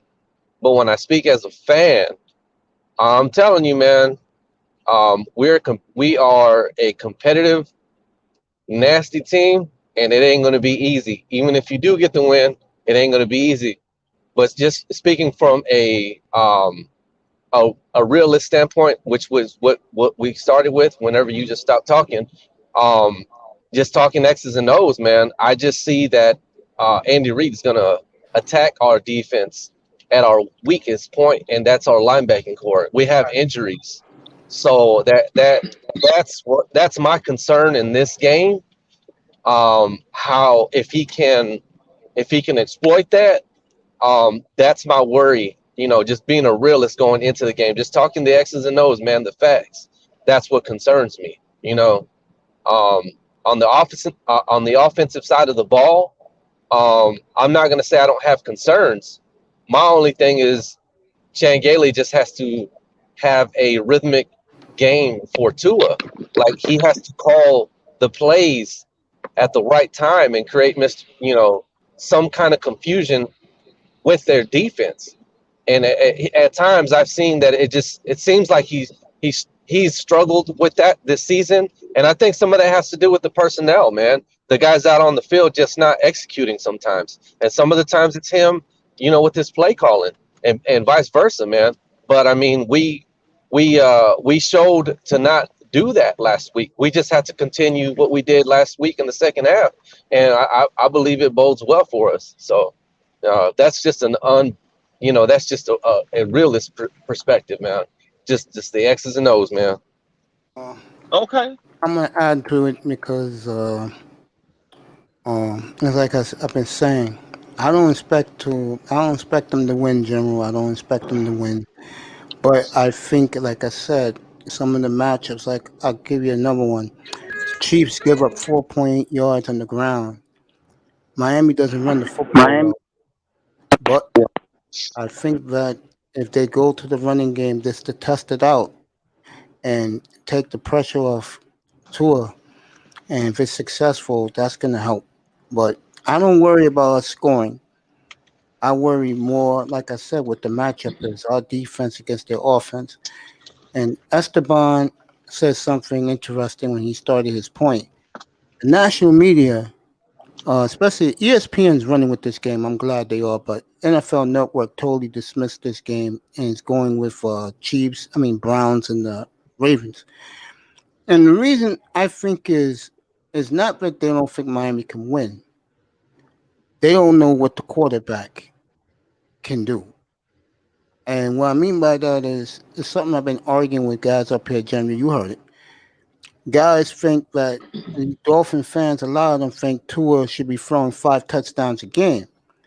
Unfortunately, the national media, because they saw him do it in Alabama, they think the same, especially NFL Network. And because he hasn't shown that yet, they basically said, it'll be a competitive game, but Chiefs should win by like 10 points, 2 touchdowns. And I don't see that. I can see the Chiefs blowing them out, or I can see the Dolphins keeping it real tight to the gun. All right, Ems, all yours, bro. Man, I agree with a lot of what Esteban said, and I agree with a lot what you know, how you think the game is gonna go Sunday. But I just, you know, I'm firm in my belief, man. I just think the Dolphins are gonna beat them Sunday, and I think the score is gonna be 28-24. Obviously, I think it'll be a close game, closer than a lot of people think. Um, I talked about this before, how I think we match up with them extremely well. Uh, and I agree with you, Base. The only question is, well, I think our defense will play enough for the team to win. But the only question, and I agree with you on this, the only question mark from a media standpoint is that whether or not Tua Tagovailoa, there's still, people, it's still up in the air on what type of player he is, and I get it, and I understand, and that's factual. So that's the biggest question mark. Is our offense going into this game, and a lot of that responsibility unfairly is placed on the quarterback. But that's just the nature of the NFL. So, but I do think, you talked about how deficient the Kansas City Chiefs are in the run game. I think that's where I think the Dolphins Sunday. Hopefully they can exploit that, and Chan Gailey can, devise a game plan to where he's dedicated to exploiting that weakness that the Kansas City Chiefs had in run defense. Hopefully, he can, he'll be committed to that, because we've seen Chan Gailey, his play calling has been all over the place, this year. So hopefully, we I think, I said we match up well with their offense defensively, but I think offensively, I think we have weapons that could give their defense major issues as well. That back end is the cornerbacks, the safeties, with the exception of Tyrann Mathieu, they've struggled at times this year. And so I think with Mike Gesicki, I think with Devontae Parker, obviously, in addition to, again, like I said, that run game, I think we can give them a lot of issues. And I think the running game will be really important, hopefully Sunday, to where we can be successful, to where we can control the clock, we can minimize Patrick Mahomes' opportunities offensively with that run game. So, but I just think I agree with a lot of both of y'all made good points, but I just think that I think the Dolphins will win. I think it's going to be a statement game for Tua Tagovailoa. I said that from day one, and I'm going to stick to it. And, Yeah, I think it's going to be a good competitive, entertaining game. But I think the Dolphins will come out on top Sunday, bro. If they do, trust me, I'll be doing no late on Sunday, folks. Right after the Dolphins and Chiefs, I'm coming right on the air. So I'll be on the air about 4:15 Eastern time. I agree with you about. I think this game. I've been saying it since I know that they was going to play. I didn't think the Dolphins was going to be that good at the time. That was back in the summer, in the summertime. I've been saying this for the last couple of weeks. It's going to be a war Sunday in Miami. I think people again underestimate how much these players, especially on defense, loves this coach. And what way to reward the guy they love and play? They'll kill for him. They'll die for this man, run for the walls for him. Then against the most explosive team in the league, play the game of your lives, of your career. Because I'm gonna say this one more time, and only platinum is in here. People are listening. I know that this team is only gonna get better, folks. They're just scratching the surface. I hate to tell the haters this, like Laro. I hate to tell you, this team is gonna get better. I agree. They're scratching the surface. I'm sorry to disappoint a lot of you Dolphin haters. And let me say this right now. I don't give a fuck who Bill Belichick gets at quarterback. He can keep Cam Newton. He'll get his next week. I'm not worried about his. Buffalo is good. We're going to have to compete with Buffalo. But I believe when it's all said and done, we will have the complete team against anybody in the league. Anybody. Think about this. Think about this, Mace, EM, and Platinum. Uh, this whole year has been about just the team getting on the same page and executing and repetition and guys playing, multiple positions, just coming together all year. We haven't really sat back as a team and had to get up for a game. Why we finally have things come together. I think we finally have had things come together, and now they can actually focus on, we have things coming together, but we're also going to get up for this game where we are labeled the underdog, bro. We haven't had that game this year. We've had games where, yes, we weren't the better team going in, like Arizona, the Seahawks, the Rams. We were underdogs. I know, but at the same time, we were also just trying to focus on just, executing. You know what I mean? I think to an extent, that's still a part of this week's game. But there's something different here, though, because this is the defending champ, man. You have to get up and be into the game, man. Your mentality is going to change because you're playing, you're playing the champs. And anytime a team is a champ, bro, you're going to take your best shot from everybody because the other guy on the other side of the field has something to prove. You know what I mean? It's a measuring stick of Exactly. where you want to be. This isn't just a regular game. This game means a lot. And it means a lot to Brian Flores and the entire team, man. Franchise. I'm just saying, man, I don't think we understand how bad this team and this coach wants this game. I don't think anybody's talking about that, bro. How bad they want this, man. You don't think that Brian Flores sitting under Belichick all these years, knowing that he had what it took to coach a team on his own, but doing his due diligence and grinding underneath somebody before he got his opportunity, his mind was already there. He knew the X's and O's. He has something to prove. He knows he can get it done. He just has to show us. And this is the perfect opportunity for him on a big stage to show us, even as fans, man, we know we believe in him.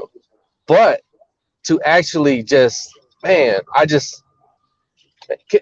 imagine the magnitude of this game, what it means to this coach, man. He If wants they hold this. the Chiefs If they, or under, they're what's going to that, get the I'm sorry. love that guys like me, yourself, EM, we don't want to see, because then, like I told EM, God forbid, and we want them to win, but God forbid at 5 o'clock on Sunday, I'm going to have guys pop up in that chat room who I don't even know, but wants to come up because they're jumping on the bandwagon. I just don't see, Mace, how this team, position by position, takes the field Sunday and comes out flat, man. No, I they're not don't see. coming They out better, flat. I The hell's they no. better I I not. They better not. I don't. No, I'm just saying. I mean, like, when you play the game of football, when you've actually gone out on the field and played, man, and you're playing against a team that is got all the accolades, bro, you have something to prove when you step out on that field, bro. There's no way that they're not going to show up for this game. I'm saying it right now, They, man. They are I know, going to show up, and I don't know. you're gonna see what they have and what they're made of, man. And I'm just yeah, saying, man, they, when you mix that with a disciplined, well coached team, which is what we are, man, I can't wait for they, Sunday, bro. I'm just they, saying. they definitely need to come out with a sense of urgency. They can't come out flat like they did against the Mm-mm. Bengals last week. It'll be over quick, you know. So I don't think so. I don't anticipate that. I don't think, um, Brian Flores is going to allow that. I think they understand. The team understands, and I think Brian Flores privately to the team, I think he's emphasizing the magnitude of this game. They all know what time it is. They know what if they come out and win Sunday, they know what type of statement they're sending, not just to our fan base, but to the rest of to the world, to the rest of the National Football League. So this is a huge game, the biggest game I would say the last 15 years, and I don't anticipate them coming out flat. Now, if we lose, we lose. But I don't think it'll be because, we were flat, lackadaisical, or, I think at the end of the day, if we lose, we just were out executed, by Kansas City. So, but no, I don't anticipate it being them coming out flat and, No, I not. don't think they'll be flat at all. Matter of fact, I really believe they'll be sky high for this game. I'm telling you, Mhm. especially the defense. I think they will come out uh, like men possessed, because they're gonna play hard for him. I keep saying it. They love him that much. They do. I hope. Yeah, I agree. Yeah, I agree. I think the game again is going to be highly competitive. And Um, remember something that no one's talking about. Last time Brian Flores faced Patrick Mahomes, left them on 0 first half two- 2018, of the championship game. And yes, baby girl. 2018. Good morning, Sheila E. Ricardo Rodney. Thank you for coming through. Yep, your first place Giants play on Sunday, and my man Don't Smoke Rocks, who was in here, is a big Redskin fan. So, and by the way, sweetie, before I get back to the conversation, they switched the Giant game next Sunday against the Browns from 1 o'clock to Sunday night. So let's let you know that. I want to see Baker Uh, Mayfield against that defense next week. Getting back to the big game, I cannot believe it's 3 days away, fellas. Oh, I wish it was tomorrow, bro. This is the Thursday night game. I can't wait. Oh, I can't wait, man.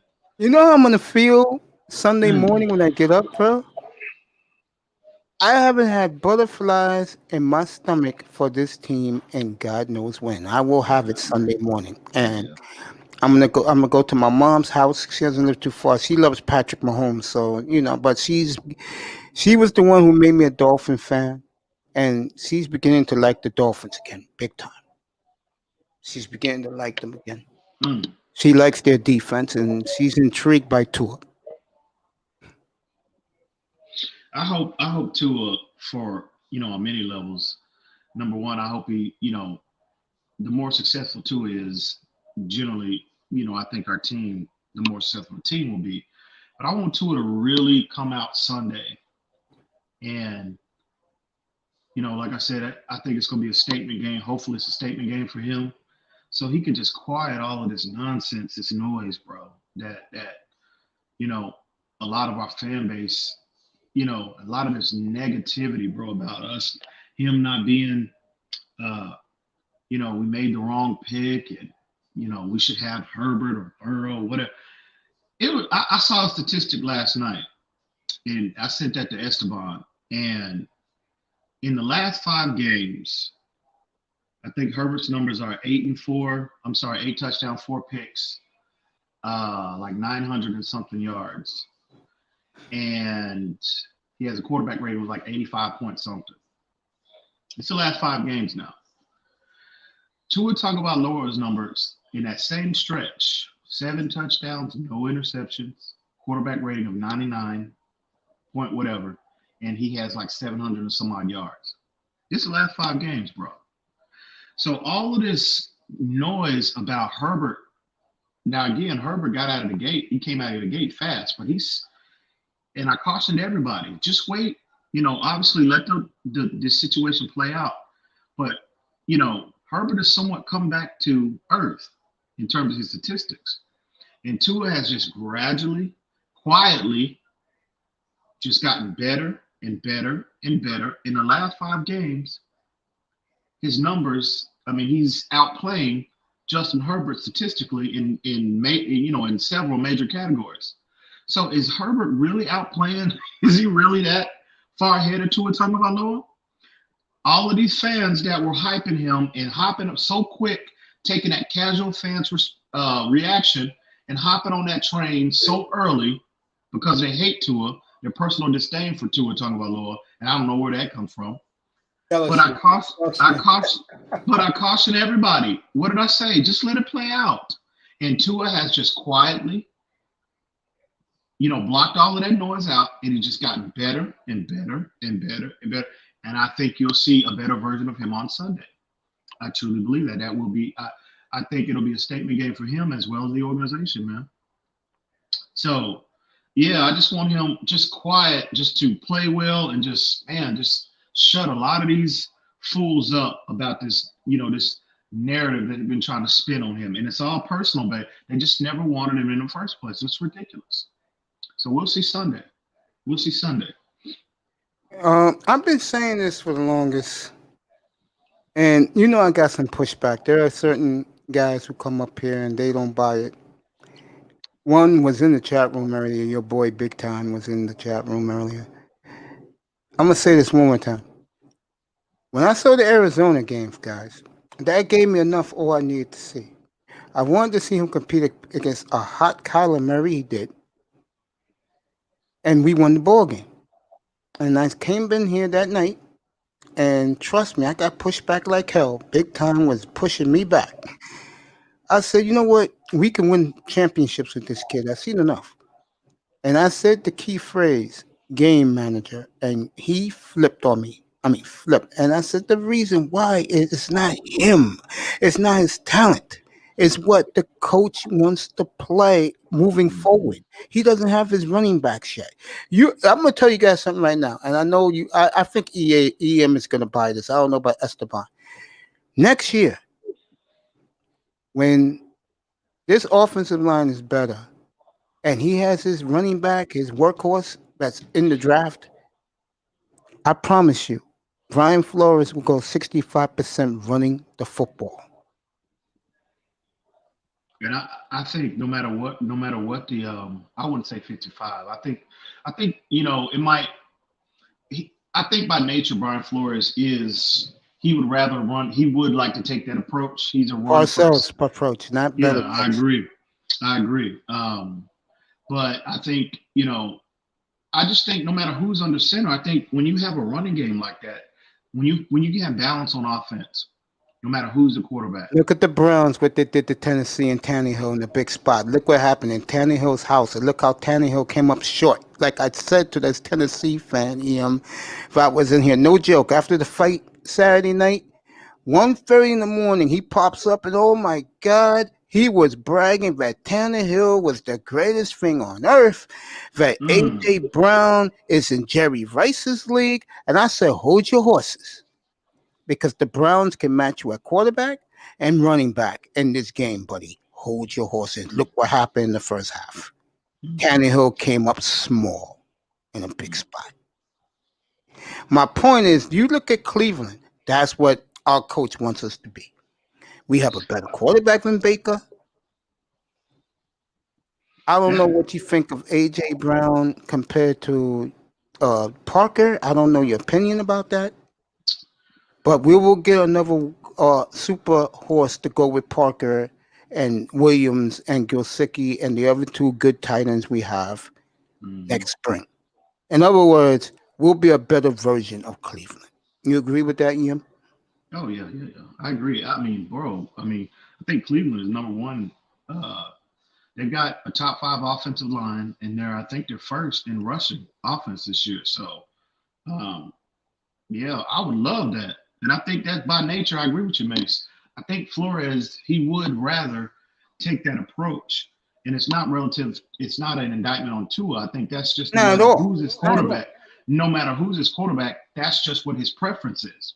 And if you look at, again, he was in New England for 15 years. He saw how effective that approach was. I mean, early on, in particular, I would say the first 8 years of that dynasty, they took, Bill Belichick implemented that approach, and he had a front row seat to observe how effective Both that of you approach guys is. get up here. So I got Big Time and Pete in the chat room. Yeah, go ahead, Big Ian. So yeah, I think if you look at the better teams, even historically that have won Super Bowls and have had long-term success, they've always been more balanced teams. You know what I mean? So yeah, I would not be upset at all if Brian Flores And Big Time wasn't part of this. You agree with me? Would you rather have chips with Tua, Oh yeah. or would you rather have Tua be Dan Fouts and you see nothing? Dan Fouts, remember, never got to a Super Bowl. And Dan Marino. I mean, don't just say Dan Fouts. As much as we love Dan Marino never won, and it's because he didn't have balance. Exactly.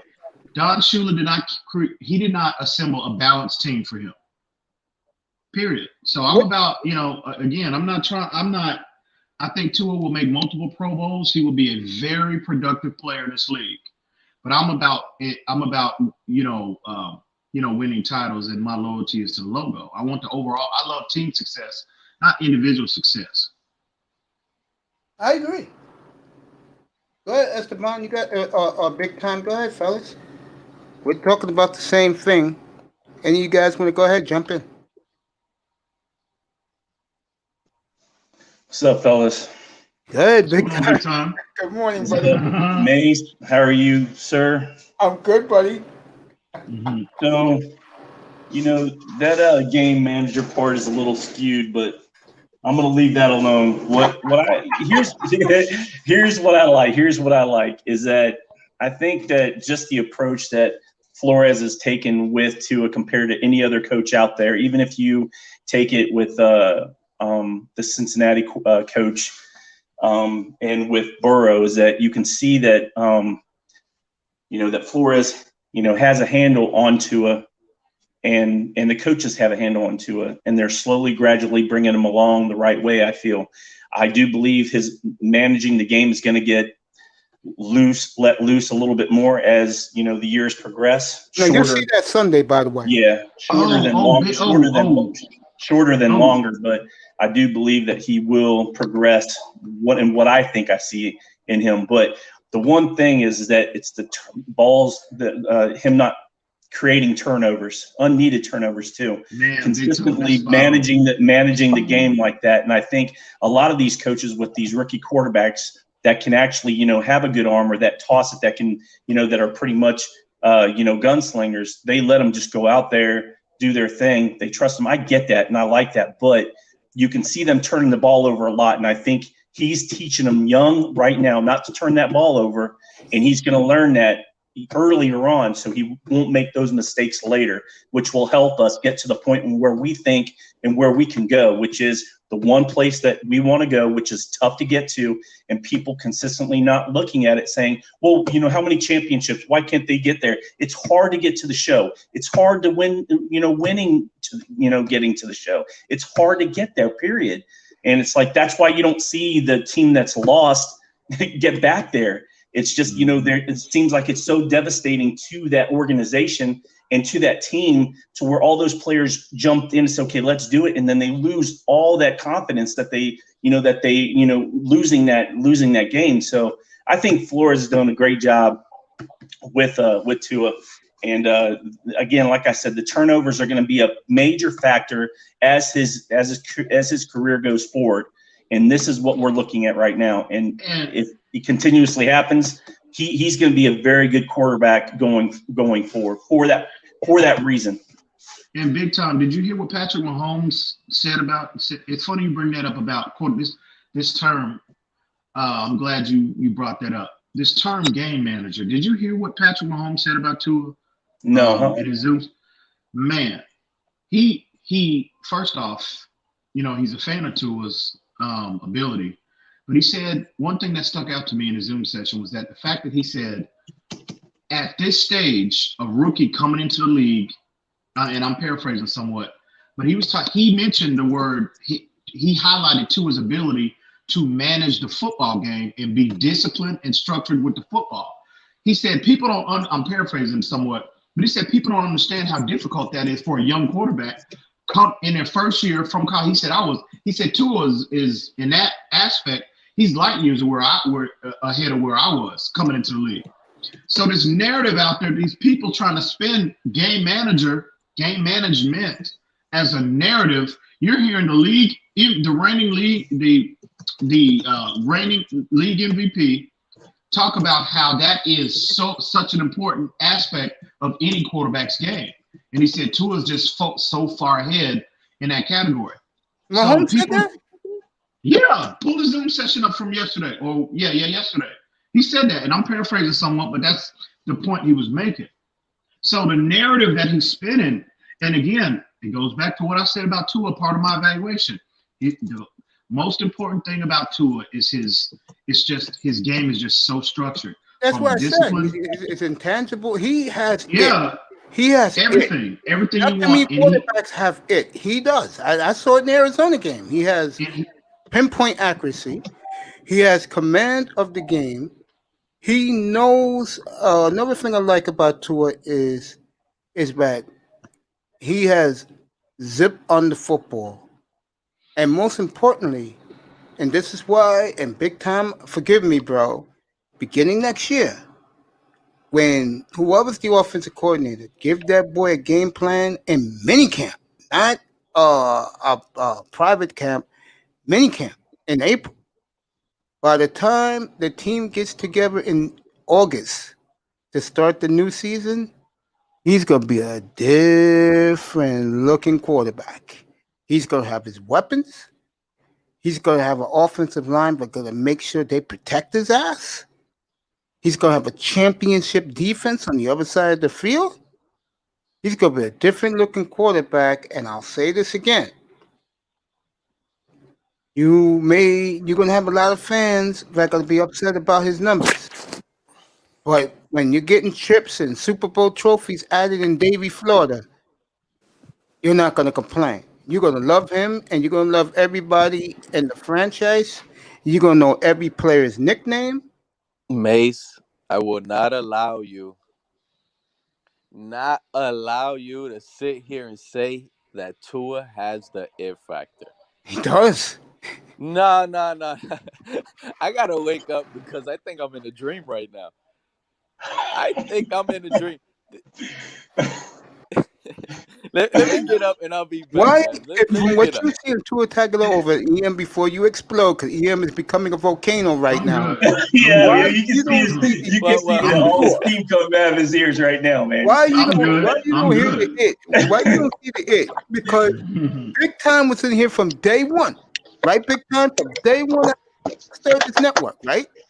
I've watched you build it, man. Guys yes, up here right now, how I first felt about Tua. It's just garbage. He wasn't going to do anything. You hate him. You was here too, Pete. And what did I say? Big Time. How fair I was going to be about him. You said you were going to be fair enough to give him 5 or 6 games, but actually, after the Arizona game, you've seen enough. Yeah. And this is from a guy who don't like him. but I'm fair. I keep telling you guys. You know what, Mace? Mace, where does where does this disliking come from? What about Tua? Tua, I'm telling you I right don't now. dislike him no Hang more. on, Ian. Calm hang on. down. I don't dislike him no more. Ian, No, hang on. let Bottom me line. I'm ask hearing a you. lot of feedback. I'm hearing a lot of feedback, bro. I don't know No, where I it's coming said from. I can barely hear. that you can win with him. That's why. No. I think, again, I don't know Tua from a can of paint, bro. But the example, I'm telling you, him as a person, I'm not even talking about on the field. This is why it bothers me so much about people. It seems like it's personal with him. It's like they hate him. Tua is his number one, the structure of his family. Okay, look at the child that his parents have raised. Tua is a model example of what a lot of our youth can learn from in America in 2020. They can learn from. I mean, just the structure and discipline in his life, bro. That's the model we should be protecting, not only to this country but to the world. Because I think a lot of things, fundamentally, why we have a lot of issues in our world, in particular our country, is because of the lack of structure in the home. And I'm telling you, I don't know why these people. It's like personal. It's like, bro, they just hate this kid and they hate what this kid is about, and it's ridiculous. That is what we should see. Again, I'm not singling anybody out or anything like that. But in terms of making a projection of what your children should be, and I'm not saying they should be, I'm just saying structure, discipline, that should be implemented in every household. And it's unfortunate that a lot of the mainstream media, the only thing they project is nonsense. Hang on one second, I'm here. This guy's got his hang on, let me close this window. Hang on. Mace, hold on, Mace, because he's right, bro. He has a good point when it comes to Tua being the how can I say this, the teacher's pet, pretty much. He did everything the right way. You get me? And these kids that love football, they're gonna grow up watching Tua, hopefully, doing everything the right way. So yes, there is a good point in that. And also, I want to bring up I think you take it too deep. I don't think people actually hate Tua on a personal level. Like, Oh, I think really hate. I don't think fans nobody too, they really were in hates here him. when Herbert was going off. They were in here. Exactly. I don't think no one I'm really okay with what Pete's hates him. saying. But the thing is, I don't think people understand that, drafting a player with the talent shown is a big deal. And right now, we drafted Tua, and the talent has been abysmal, and we haven't been really seeing much of nothing exciting coming out of it. Yeah, So people are you know stressed what? out. I'm okay with Pete saying that, but like, think about it this way, Mace. Okay, we are Spurs fans, man, and you know that as a fan of the Spurs, anytime we have a star waiting in the wings, we bring him along. He's got to learn the system. It's a system, and that's what a lot of Dolphin fans don't know, and they're not educated about, because we haven't won. But I just see the parallel. I'm going to get away from basketball right away because I know nobody wants to talk about that. But what I'm saying is when you talk about the it factor, because that's what Pete brought up a while ago, the it factor. It's okay for him to make that comment. That's fine, because right now we're in a state of intermission. It's intermittent. It works one game and then one game it don't. And that's because the inconsistencies that we have in our personnel just not executing at times, mixed with the play calling of Chan Gailey, and that's what I was talking about earlier. But Tua's even said out of his own mouth that, he said that he's missed certain throws where, that's not his MO. He has that touch. He can make some of those throws. He does make throws, but he has missed some. But what I leave you with is that's not going to happen all the time. He's going to start connecting on those throws. The timing's just a little bit off. It's been a little bit off, man. But we saw it come together in the second half of the Cincinnati game, and that's promising. The fact that that he left off on a good foot. So you can say he don't have the it yet, but the it that I think you're talking that we're all waiting for is because of the intermittent issues of the offense collectively. It's not just Tua, but he has flashed. He has flashed the it. I'll say that. He's flashed it. Pete. Let me ask you this, Pete. I'm listening. Go ahead. Hey. You said that, Tua hadn't been, it's nothing exciting about Tua, to this point. I mean, I don't understand. How can you not be excited when the dude is when he's 4-1 as a starter? You know what I mean? I'm gonna let you continue. I know what it is, bro. I know what it is. Let's not get happy about a Brandon Allen Bengals led team and a Jets win right now, back to back. Well, you can only play who's on your schedule. So what about the throws that he made Sunday though? Like if you just he did throw a beautiful deep pass to Jakeem Grant that Mr. Brickhands dropped. I'll give that one.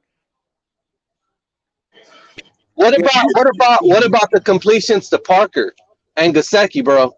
You're gonna tell me that doesn't excite you? He doesn't know how to use Parker, number one. And as you can see on the first third down of the game. Hold on. Man, hold on, bro. Because even in the Bronco game, the game that we lost, that was the only wide receiver that he was connecting on, and they were all tight window throws, bro. The cornerback was on Parker, and he was still getting it there. Esteban EM knows this is the bottom line. Me and him talked about this the other day.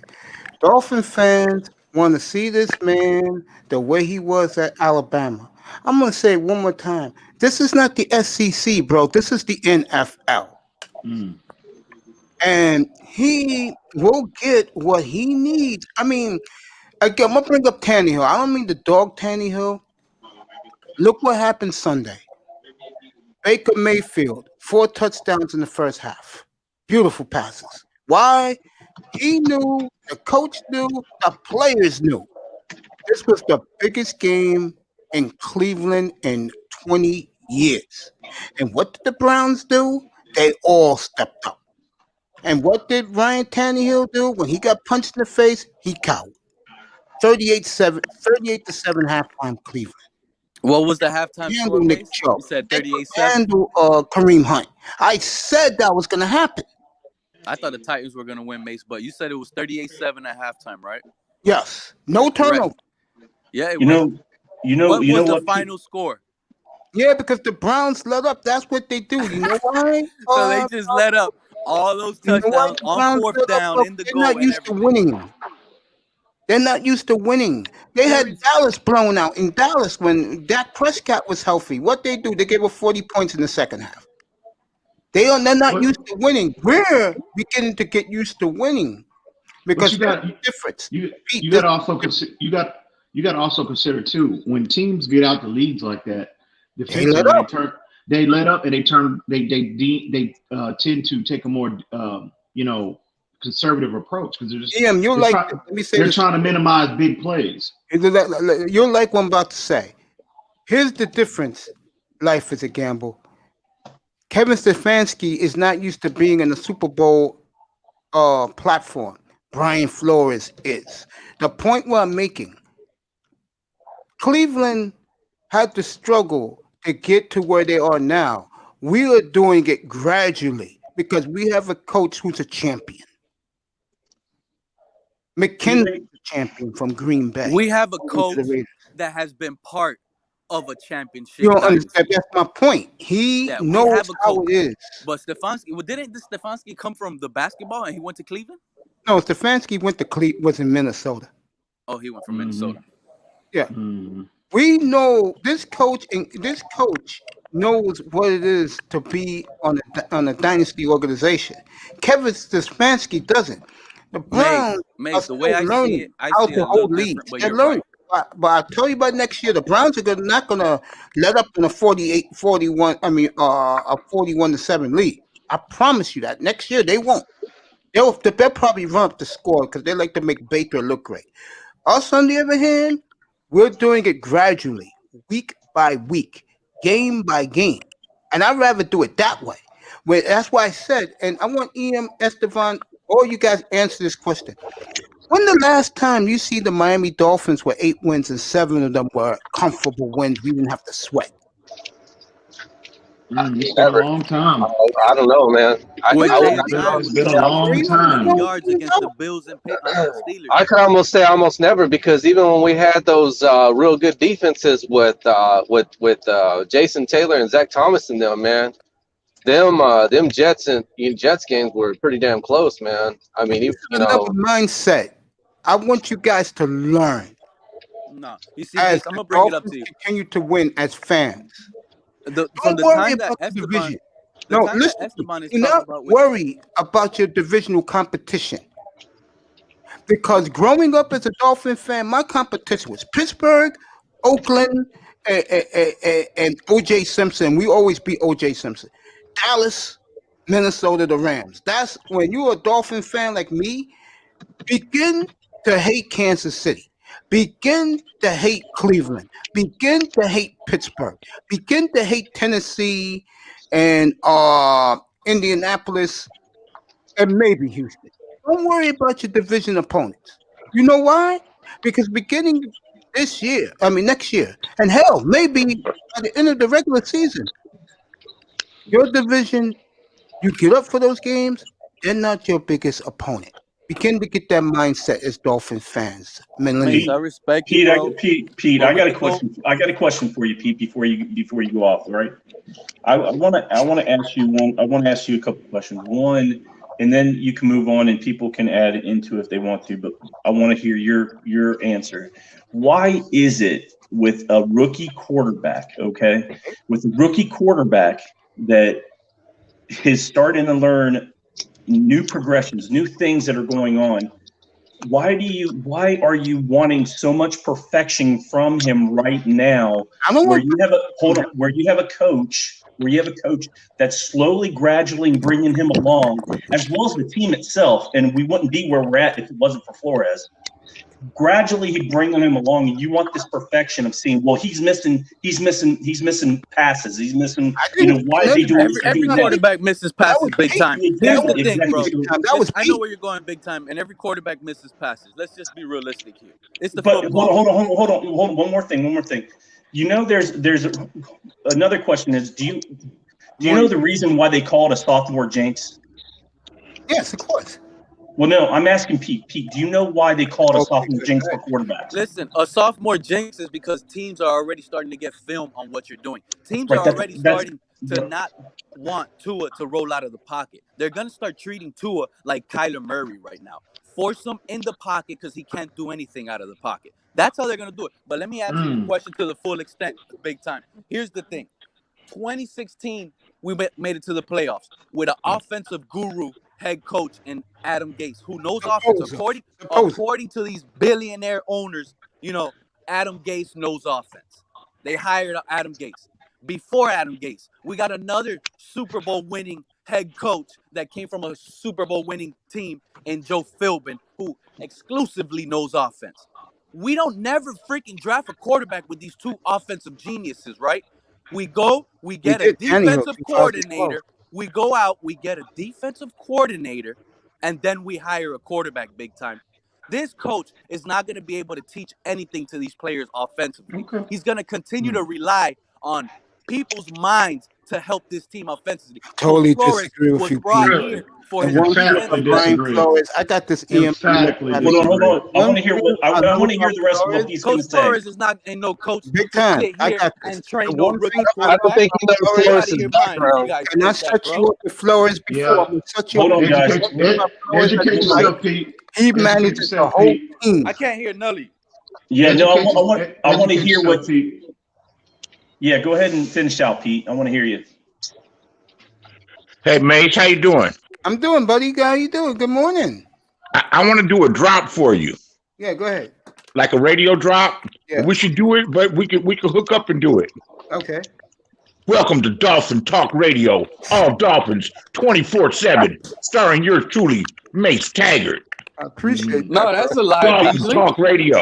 No, Beasley, if it was like that, I'll always be in here. You know, I stop it by, is. I start No, hearing some Gucci trust me. Mama talk, and then I'll be jumping That's out. dope. And then I come back like It's 20 minutes later. Dolphin Talk Radio, 24/7, and do your thing. That's all. It's not really Dolphin Talk Radio. I talk last night. I did NBA. Believe it or not, most of the night. The problem is the Dolphin fan base know I'm here. They respect my expertise, which is not really expertise. Dolphin Talk Radio, man. Nothing wrong with it. You got it. That might be your niche.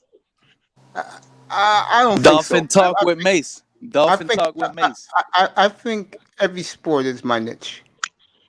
Man, I gotta address Pete Mace when Matter of fact, go ahead. about this thing about Flores. Look, man, all I gotta say is when Belichick took over as a head coach, he was known as a defensive guru. Mhm. That's what Flores's brand is. That's what his tag is. But he was all over coaching when he came up in the ranks with the Patriots. He was not just a defensive coach. Facts. So this is all I gotta say. There's nothing wrong with him getting outside input from other coaches. He's going to be able to identify how to run an offense. Being a head coach, he can concentrate a little bit more because he's got the defense covered.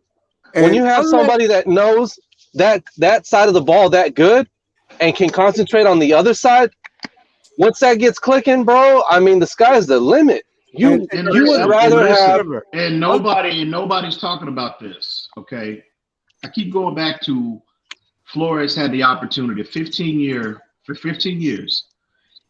He had an opportunity to see how to build a team, right? A dynastic team, and what came with that dynasty was the development. He was in there for the early stages of Tom Brady as a 6th round pick. He saw he had an opportunity to see Tom Brady every single day and what went into and what were the most important factors that contributed to Tom Brady's overall development for 15 years. He saw that as well. Not only the defensive side of the football, not only special teams, but he had an opportunity to sit right there in the meetings with Bill Belichick and Tom Brady. So he knows. So he took what he learned in New England, and he has brought that here to Miami. And again, I know y'all are not really high on Ryan Fitzpatrick, but you look at the development of his game late at this stage in his career, dating back to last year and this year. You can, just like you're giving credit, just like Brian Flores has been instrumental in developing and implementing structure and techniques and the whole nine with this defensive side of football, he's had a major hand in the offensive in terms of quarterback development as well, because he's seen it. He saw what worked. I'm gonna bounce off you and say this. I'm gonna get right back to you. One thing about Flores I like about him, and this was even last year when they were losing. The one thing I liked about him, I saw my own eyes, and this when they were 2-9, whatever. He addressed all facets of the football team. He was in the special team meetings. He lives in the defensive meetings. He was in the offensive meetings. This guy, what I love about him, he manages the whole team. He's not Adam Gase. And Andy Reid, when the offense is off the field, they got their pencil writing on the pad to their quarterback. He doesn't do that. He's not Doug Peterson. He goes through all facets of the field. He's not but now Belichick, I've seen him do this many times. When the defense is not performing, he goes to the back and chews out his defense and writing on the pad. I haven't seen Flores do that yet. You know why? Because we haven't embarrassed ourselves here on defense. Sunday, I don't know. I know all you guys up here think they're going to win Sunday. But the bottom line, and Ian's going to be yours right now, this guy runs the entire organization on the field. I've seen him do it. And this was when they were losing last year. I saw this man do this. Go ahead, Ian. And that primarily should ease a lot of Pete's anxiety about Flores being able to develop a quarterback. I'm telling you, he has his fingerprint on all aspects of this organization, Facts. down to the secretaries. Facts. So and again, I think Pete, well, not just Pete, but people. I don't know, man. Y'all need. I mean, really, Pete in Talk to me, bro. I'm listening. In a lot of our fan base that harbor a lot of those concerns, which is legitimate because it's your opinion at the end of the day. But if you take emotion out of it, because again, everybody's emotional about whether we should take Tua, the quarterback situation in general. But if you take emotion out of your evaluation and you just look at things from in its totality, educate yourself on where this man's come from. You know what I mean?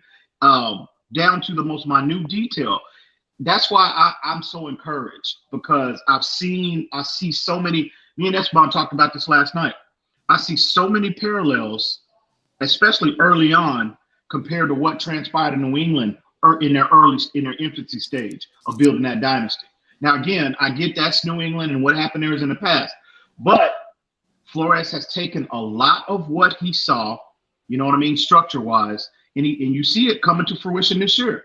You see down from player development, schematics, the whole nine. And I just think people, a good portion of our fan base, unfortunately, they're so consumed with this quarterback position, again, whether you wanted to or not, that people are being led by their subjective opinions. But if you take emotion out of it, bro. There are so many positives that's going on. I'm gonna take emotions out of it, EM, real quick, and I'm gonna hit you with what actually has happened with this dynasty. Not the Dolphins, actually. I'm just gonna give you an example exactly what happened. You see, the Detroit Lions, before they went to Matt Patricia, they had Caldwell, right? Mm-hmm. They fired his ass. And they turned around and got Patricia because of the GM went over there from the Patriots as well. Matthew Stafford these last 3 years has been a broke-back mountain, bro. They have not, about that. You know what I'm saying? This guy has not been able to do anything. Now, I'm gonna tell you guys something that I'm actually just making up out of the top of my head, but just listen to me. Half hour left, boys. I got a doctor's appointment. I'll be back after 12 and I'll be on live. I'm gonna put it in on my phone. What time I'll be on? Around 12:15 I'll be on. We can go for the rest of the day. Keep going. Do your thing, mate. So now these guys fired the coaches, the owner of the Lions fired all the coaches, Patricia and the GM or whatever, blah, blah. The owner must have called Stafford and said, bro, just have fun out there and go do your thing, because this guy comes out with no coach and throws for over 400 yards. You know what I'm saying? So sometimes it's just the coaching in front of you that is limiting most of the players. And that's a really big problem. I'm not comparing Tua to Stafford or Brian Flores to Matt Patricia either. I'm just saying, from what we've seen, the Bill O'Briens of the Patriots, the Josh McDaniels go to Denver. All of this does not work. It crumbles up really fast. And the thing is, what scares me the most is I already know Chris Greer lacks that evaluating talent. If it's not proven to you already just by missing out on Herbert over Tua, agree to disagree with me. But at the end of the day, we all know who has the strong arm that can get it downfield and can do every single play in the playbook, which is Herbert. You don't think Tua can? You don't think Tua can? I don't think. I absolutely believe both of these quarterbacks are totally different quarterbacks, bro. They're totally different quarterbacks by all. That's like you could compare Herbert to Marino, but you cannot compare Tua to Marino. You just can't. Why not though? Why not though? Because they're different games, bro. The way they script plays, the way the plays are brought, they're just different games. You're not seeing Tua just sit back in that pocket, bro, and just throw it. And he's already been down. Yeah, really? Go ahead. I'm gonna say something to Pete. Oh my God, Pete! I don't know what games you're watching, my friend. I mean, what are you seeing on Sundays, bro? I'm trying to figure out. You're saying, bro, we're talking about the last two. I'm talking about real games. He finally got over 30 pass attempts. But finally. You know what? But you know where your criticism is. Not just you. I'm not just singling you out, but I mean just in general. But yeah, but me, because I'm the one talking. Just single me out. I'm good with that, bro. Hey, you know where your criticism should be with Tua? It shouldn't be anything physical with Tua, talking about Loa. It should be the fact that his playbook retention has been delayed. That's where the criticism should lie. Because the expectation with Tua, and that's legitimate criticism, because the expectation with Tua coming into this year, and a part of what is that went into his evaluation, why it was so high in a lot of NFL circles, was because of his high football aptitude. Now, that's not in the fact that he's been his learning the playbook and grasping the playbook has been delayed somewhat. That's not an indictment on his aptitude overall. It's just that he's just not been up to speed. And you don't think that has something to do? You don't think that has something to do with maybe Flores not knowing no type of offense? He just went from who was the guy last year? Steve O'Shea, Oh, you talking Chad about O'Shea, another Patriot. O'Shea? Now he's going to Chan Gailey. With all the experience in the world, this guy was coaching football before we were all born, including you, Mace. Well, I'll say this. I don't think so. I just think with Tua, and again, keep in mind, Pete, Herbert was not in line to start. Did you hear Anthony Lynn? He said he's a backup before that happened. What happened with Tyrod Taylor? He said he's a backup for a reason, which you know what that told me? He obviously mentally, in terms of the playbook, grasping the playbook, was not on the level with Tyrod Taylor. Obviously, physically, he's a superior player when you're comparing Herbert to Tyrod Taylor. But what did that? Anthony Lynn said the exact same thing. He's a backup for a reason because it's hard for a rookie. People don't realize how difficult that is to learn an NFL playbook compared to a college playbook. So again, your criticism with Tua, if you want to criticize Tua and nitpick, it should be in that aspect, nothing physical, because Tua has consistently this year put on display there is nothing this kid can't do on the football field. Absolutely nothing that Herbert can't do. Herbert has a stronger arm. That is it. And he's taller. He's big. He's bigger and stronger. Yeah, obviously. But again, do you have to be 6'5" and 250 with a rocket arm to be successful in this league? No. Hall of Fame quarterbacks come in all shapes, sizes, okay, and backgrounds, et cetera, et cetera. So is that really a prerequisite for a player to be successful? No. It's just people see that model of number one white quarterbacks, 6'5", 240, strong arm. That's been the model that was projected to the world for so long, and we just got used to seeing that, and we automatically made the assumption, well, you got, that prototype is what you have to have to be successful in the National Football League, which is ridiculous. So I just tell people when you're critiquing Tua Tagovailoa, it should not physically. There's nothing about this kid that you can critique him legitimately. I think it's all subjective. It's not objective. Well, I'll say this again. I was the biggest Tua naysayer. And I kept hearing EM talk about him so much. So what I did one night was I watched a couple of his games. And I watched the stories about him and everything. I said, well, I can understand why this man likes him so much. I understand. And Esteban dropped off, pop up. I only got a few more minutes anyway before, and I'll be back after 12 and I'll go on straight live. I'll put it in my phone what time I'll be back. It'll be around 12:15. I'll be back on the air. And when I watched him, I said, okay. And then big time, Pete was in there. I was killing that kid before he started. And when he started, I didn't care about the Ram game because they were dominating. Dusty came up here and said, this guy is not what I thought he was. I said, give him 5 games and then we'll see. After the Arizona game, and I watched most of that game, I came away not only impressed, I came away saying, this kid's going to win big for us. It's not going to be the way a lot of these Dolphin fans, this is leading up to EM's point.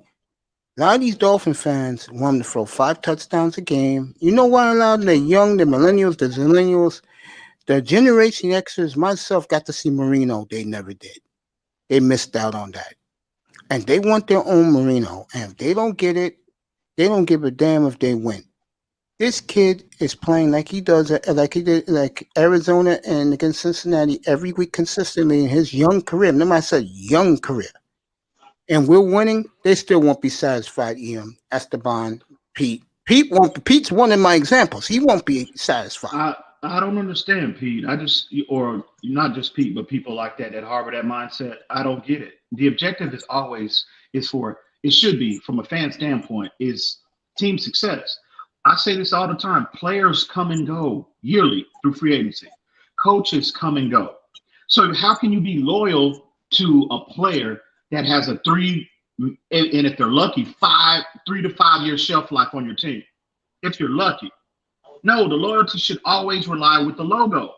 And winning should be the priority. That's the priority, winning. No matter what winning looks like for that organization. It could be run-centric, it could be pass-centric, it could be defensive-centric. As long as you win, as long as you're winning. I don't get that mindset. I don't understand that mindset.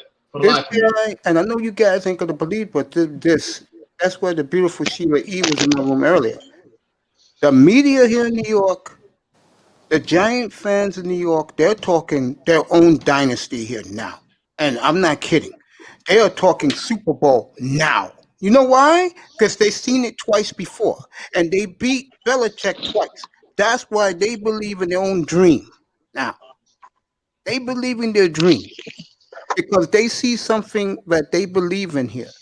A defense and a power running game. Okay, nothing against Eli Manning, but he was a comedy of errors and he got lucky 2 times. My point is, Giant fans don't give a fuck what Daniel Jones do. Now, they see a defense, they see a running game, they think they're going to take care of business now. Us in Miami, honestly, I hate to say this again, I sound like a broken record. The older fans like me, Dwayne, we see the vision.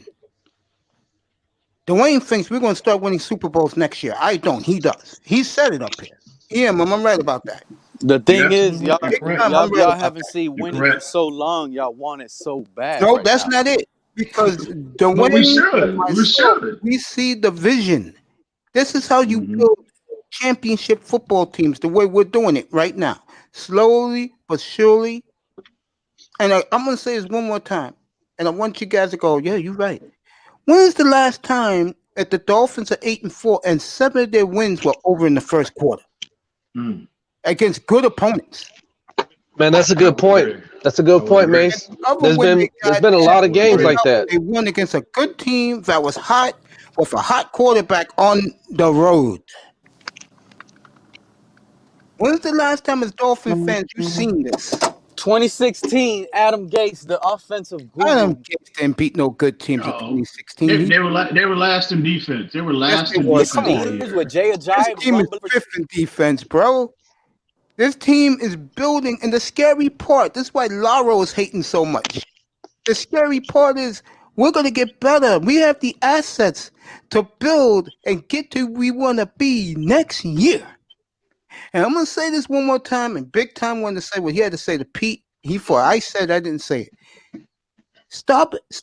Forget about the division teams, guys. Start hating the Chiefs, bro. They're going to be your arbitrage to get to where we need to be. That's what I wanted to say earlier. My bad, Mace. My bad.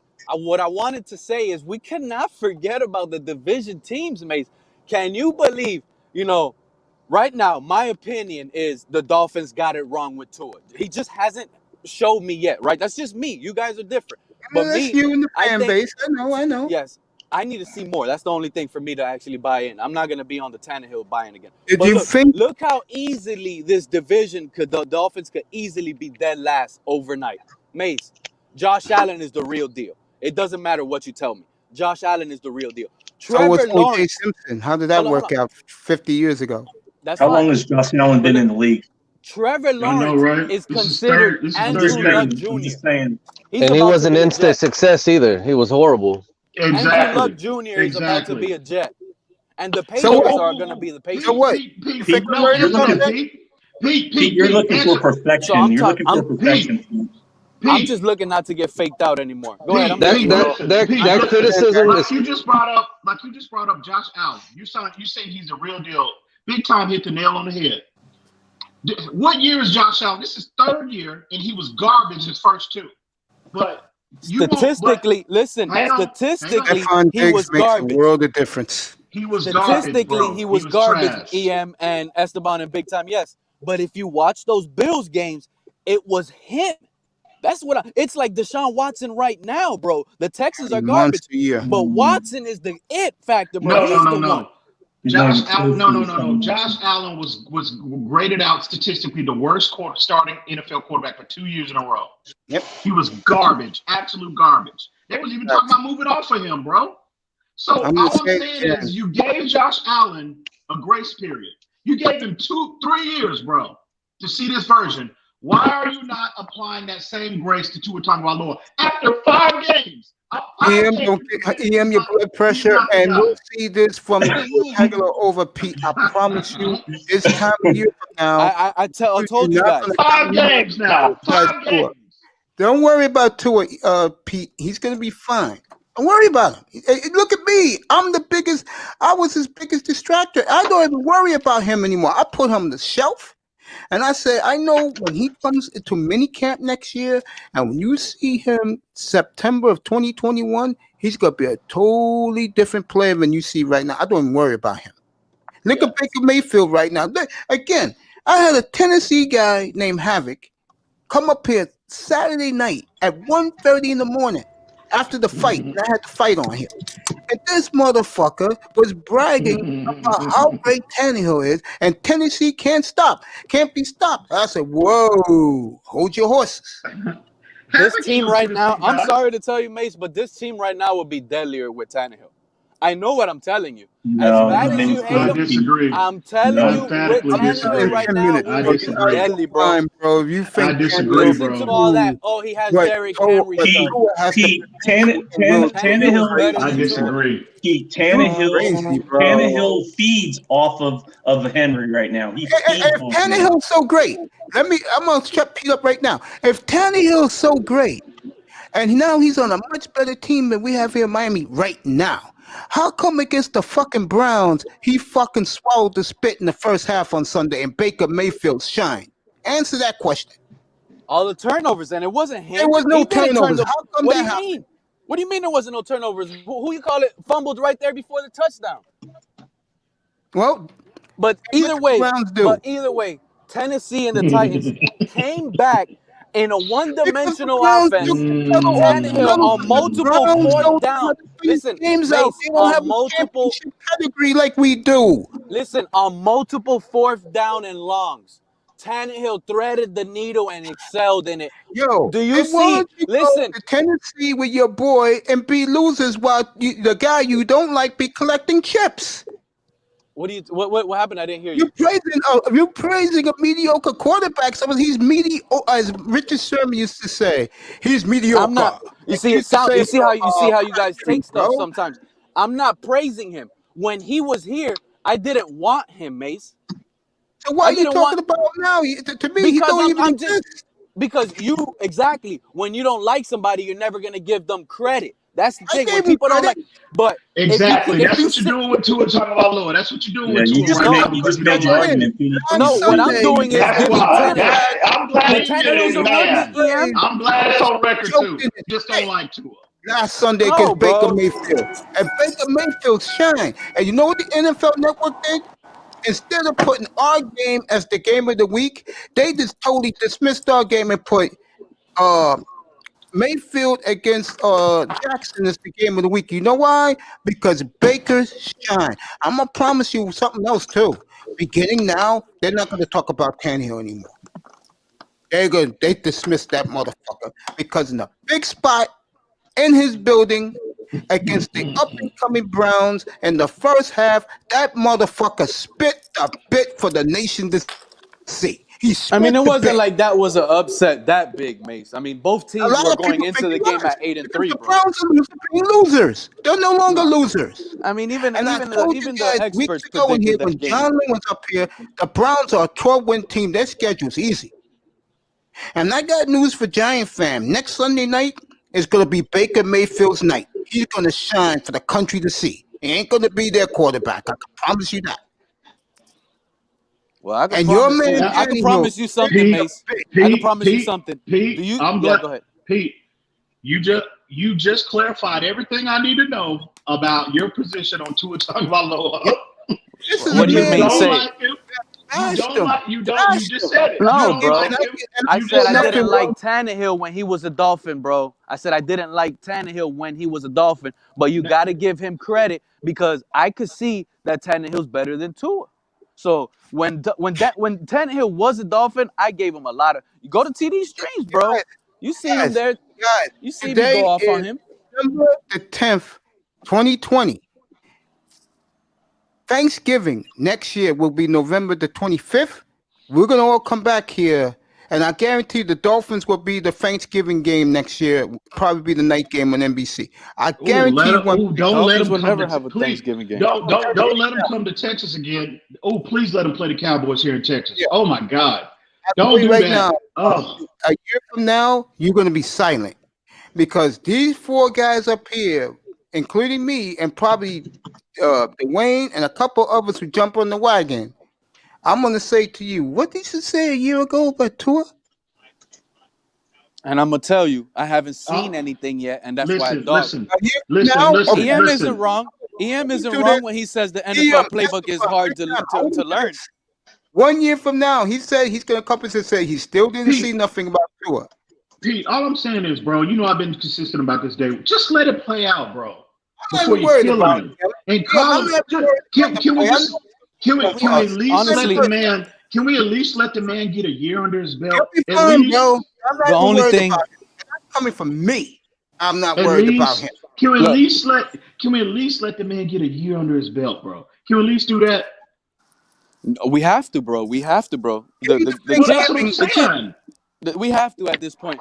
But the And thing Pete, if is, he has 24 touchdowns, 3 picks, and he has nearly 2,700 yards exactly a year from now or by Thanksgiving, I don't want to hear from you. I want you to come up here, and I'm going to ask you that question.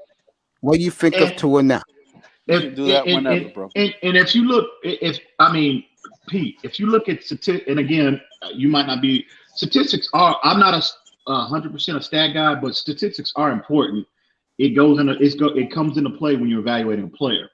And this man, I'm telling you, bro, he's matching and he's exceeding Joe Burrow and Justin Herbert in 2 or 3 of those categories that you use to measure a quarterback's that goes into the evaluation process.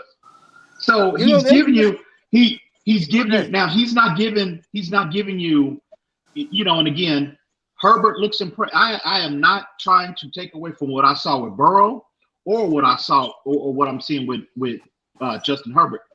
They do look impressive as rookies, but so does Tua. Tua, number one, hasn't started as many games as these guys have. And again, people are not taking that into account. I think they have I think 4 games they have on him in terms of starting. Burrow did before he got hurt. But Herbert has 3 games, I think, on him, right? And he's almost matching them in all of those statistical categories. And I'm what like, happened bro. to Herbert? I'm going to get right back to it. I want to ask you guys a final question. I'll be back after 12 o'clock. We pick this up. I'm going to ask you a question, Ian. What was the first defense that shut him down? That would be the Miami Dolphins. You talking That's about right. Herbert, right? Hey, You that's talking about right. Herbert, And right? he got a throwing touchdown late in the game, which wasn't a touchdown, in my opinion, to number 13, Allen. He looked Okay? horrible. He looked horrible. Yeah. Herbert looked horrible in that game. Don't. Right. And look what Belichick did to him on Sunday. Left him on 0. Oh yeah. And Oh yeah. where did Brian Flores tree? Where did he come from? Hmm. Bill Belichick. Just wait, Okay. Pete. Now, I'm gonna ask Pete, you wait. guys a final question. I want you guys to go around. I'm gonna start with big time. If Tua Tagovailoa had a Troy Aikman career, would you be happy with him? Troy Aikman for sure. Esteban, would you be happy with Tua? Esteban's not there. What about you, Pete? If he had a Troy Aikman career, would you be happy with that? I mean, you can't argue with that right now. I mean, Okay, thank you. EM, I know what his answer could be. Do you That's think my he point. plays like Troy Aikman? Yeah, if he play and He has whoever not even can probably make that showed not even comparison, 15, 20% I should of ship Troy this Aikman's in that game, person bro. to Cash App. But you know what? You know what, Pete? Though Comparison. That I'm is glad. the telling you. perfect. I'm telling you. Pete. I'm glad I'm glad Mace brought up the comparison to Troy Aikman, because if you look at Troy Aikman in terms of his overall statistics, yardage wise, he's like, you have people like Ryan Fitzpatrick that surpassed him in terms of overall yardage. But what separated Troy Aikman was this. Troy Aikman did not go out and throw the ball 40 times a game like Montana, like Marina, and all the other guys. But he was one of the most efficient quarterbacks we've ever seen, and he was deadly on third down. And I've been saying that since day one, relative to Tua Tagovailoa. That is my expectations for him long term. I would take that all day. You can have all them yards, you can have all them touchdowns, but if this kid comes in, he's efficient and he's deadly on third down, and we have 3 Super Bowl championships.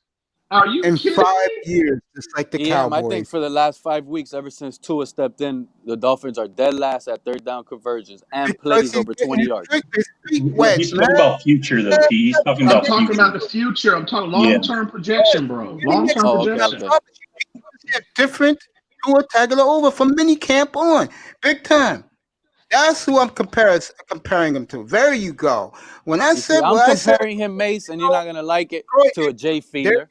Would take that, right? Wow, Jay Fiedler. Wow. Okay.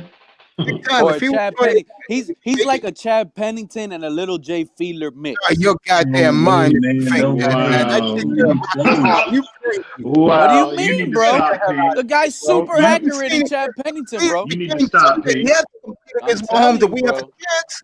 You'll see it Sunday. You need to stop, Big Pete. time. Listen to what I'm telling you. Listen to what I'm telling you, Mace. And everybody here, on Sunday, when needed, he doesn't show up. You guys are going to remember what I'm telling you. On Sunday, when needed, it's going to look bad. And look, I'll put $50 on anybody that accepts it right now. Guaranteed. You know the Chiefs defense is bad. Pete, I'll take that bet, but there's going to be stipulations to that. Play calling is going to be a big part of that. No, hell no, bro. Bro. There it is. Listen to what I'm telling you. Tua is going to throw a pick Sunday. Man, that's all I'm going to tell you. And Pete, look at what you're doing. Look at what Pete, you're out here trying to cherry picking, Pete. You're cherry picking. Pete, you're out here trying to bet. This is Pete doing it. And the things I'm saying is because of what's been happening, bro. Pete, you are up here trying to bet against your own team that you claim that you love, bro. Who does that? What fan does that? He's betting that he's calling that his quarterback. Because I already have a $300. You know why? Because I like to make money in the sports business. So I already have a $300 ticket, even with that high spread that the Chiefs are going. I already took it. So at the end of the day, I wanted to go through. I want that money, but the reason why I did that bet is not because I'm just gonna bet against the Dolphins and I hate my Dolphins because they've been so bad. It's because I don't feel like my team that I know that I've watched all my life, I don't feel like they have enough to keep up with the Chiefs. Even though I feel, and I've come here on this panel and says we probably have the best defense in the entire league, but it's going to get hurt. But all we have to do is just move the ball like a Chad Pennington did. Just convert third downs, move the ball, kill some clock. We can't. We actually are trying to play kill the clock type ball with these 3 yards per pop. But we're not even efficient when we're running it on 3rd and 1, 3rd and 2. We can't get it. Yeah, we've been doing that for years. You know what I'm saying? So until that doesn't change, teams are going to just doing that without a problem. I'm not disagreeing with you on that, Pete. I'm not disagreeing with you on that. But what does that have to do with Tua? What that has to do with Tua is that he's not throwing it out there. But that's not his fault, though. They're calling for the run. They're calling for that run. Like I said, what I'm talking about is when he was needed, it's not showing up. So I know right now that Tua will be needed.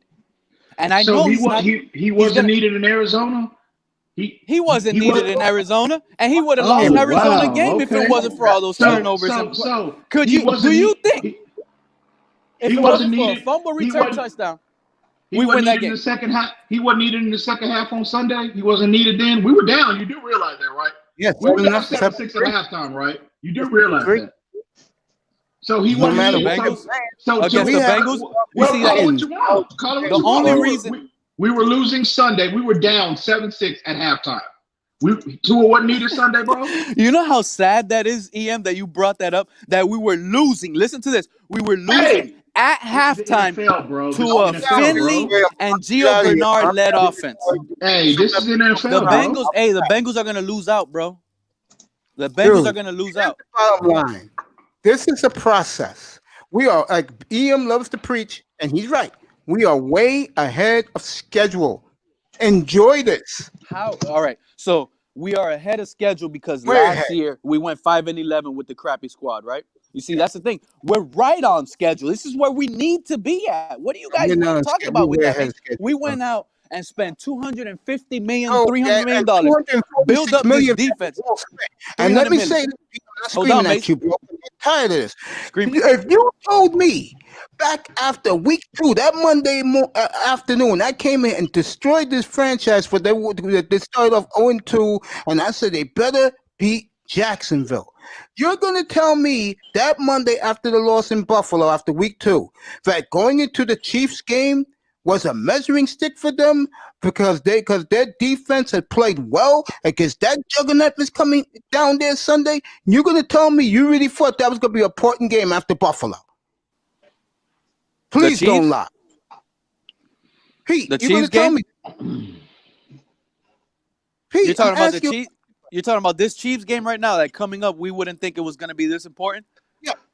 I Okay, said it all after the- along, bro. This division is up in the air. Anybody can take it. So every win could be a possible, even late in the season.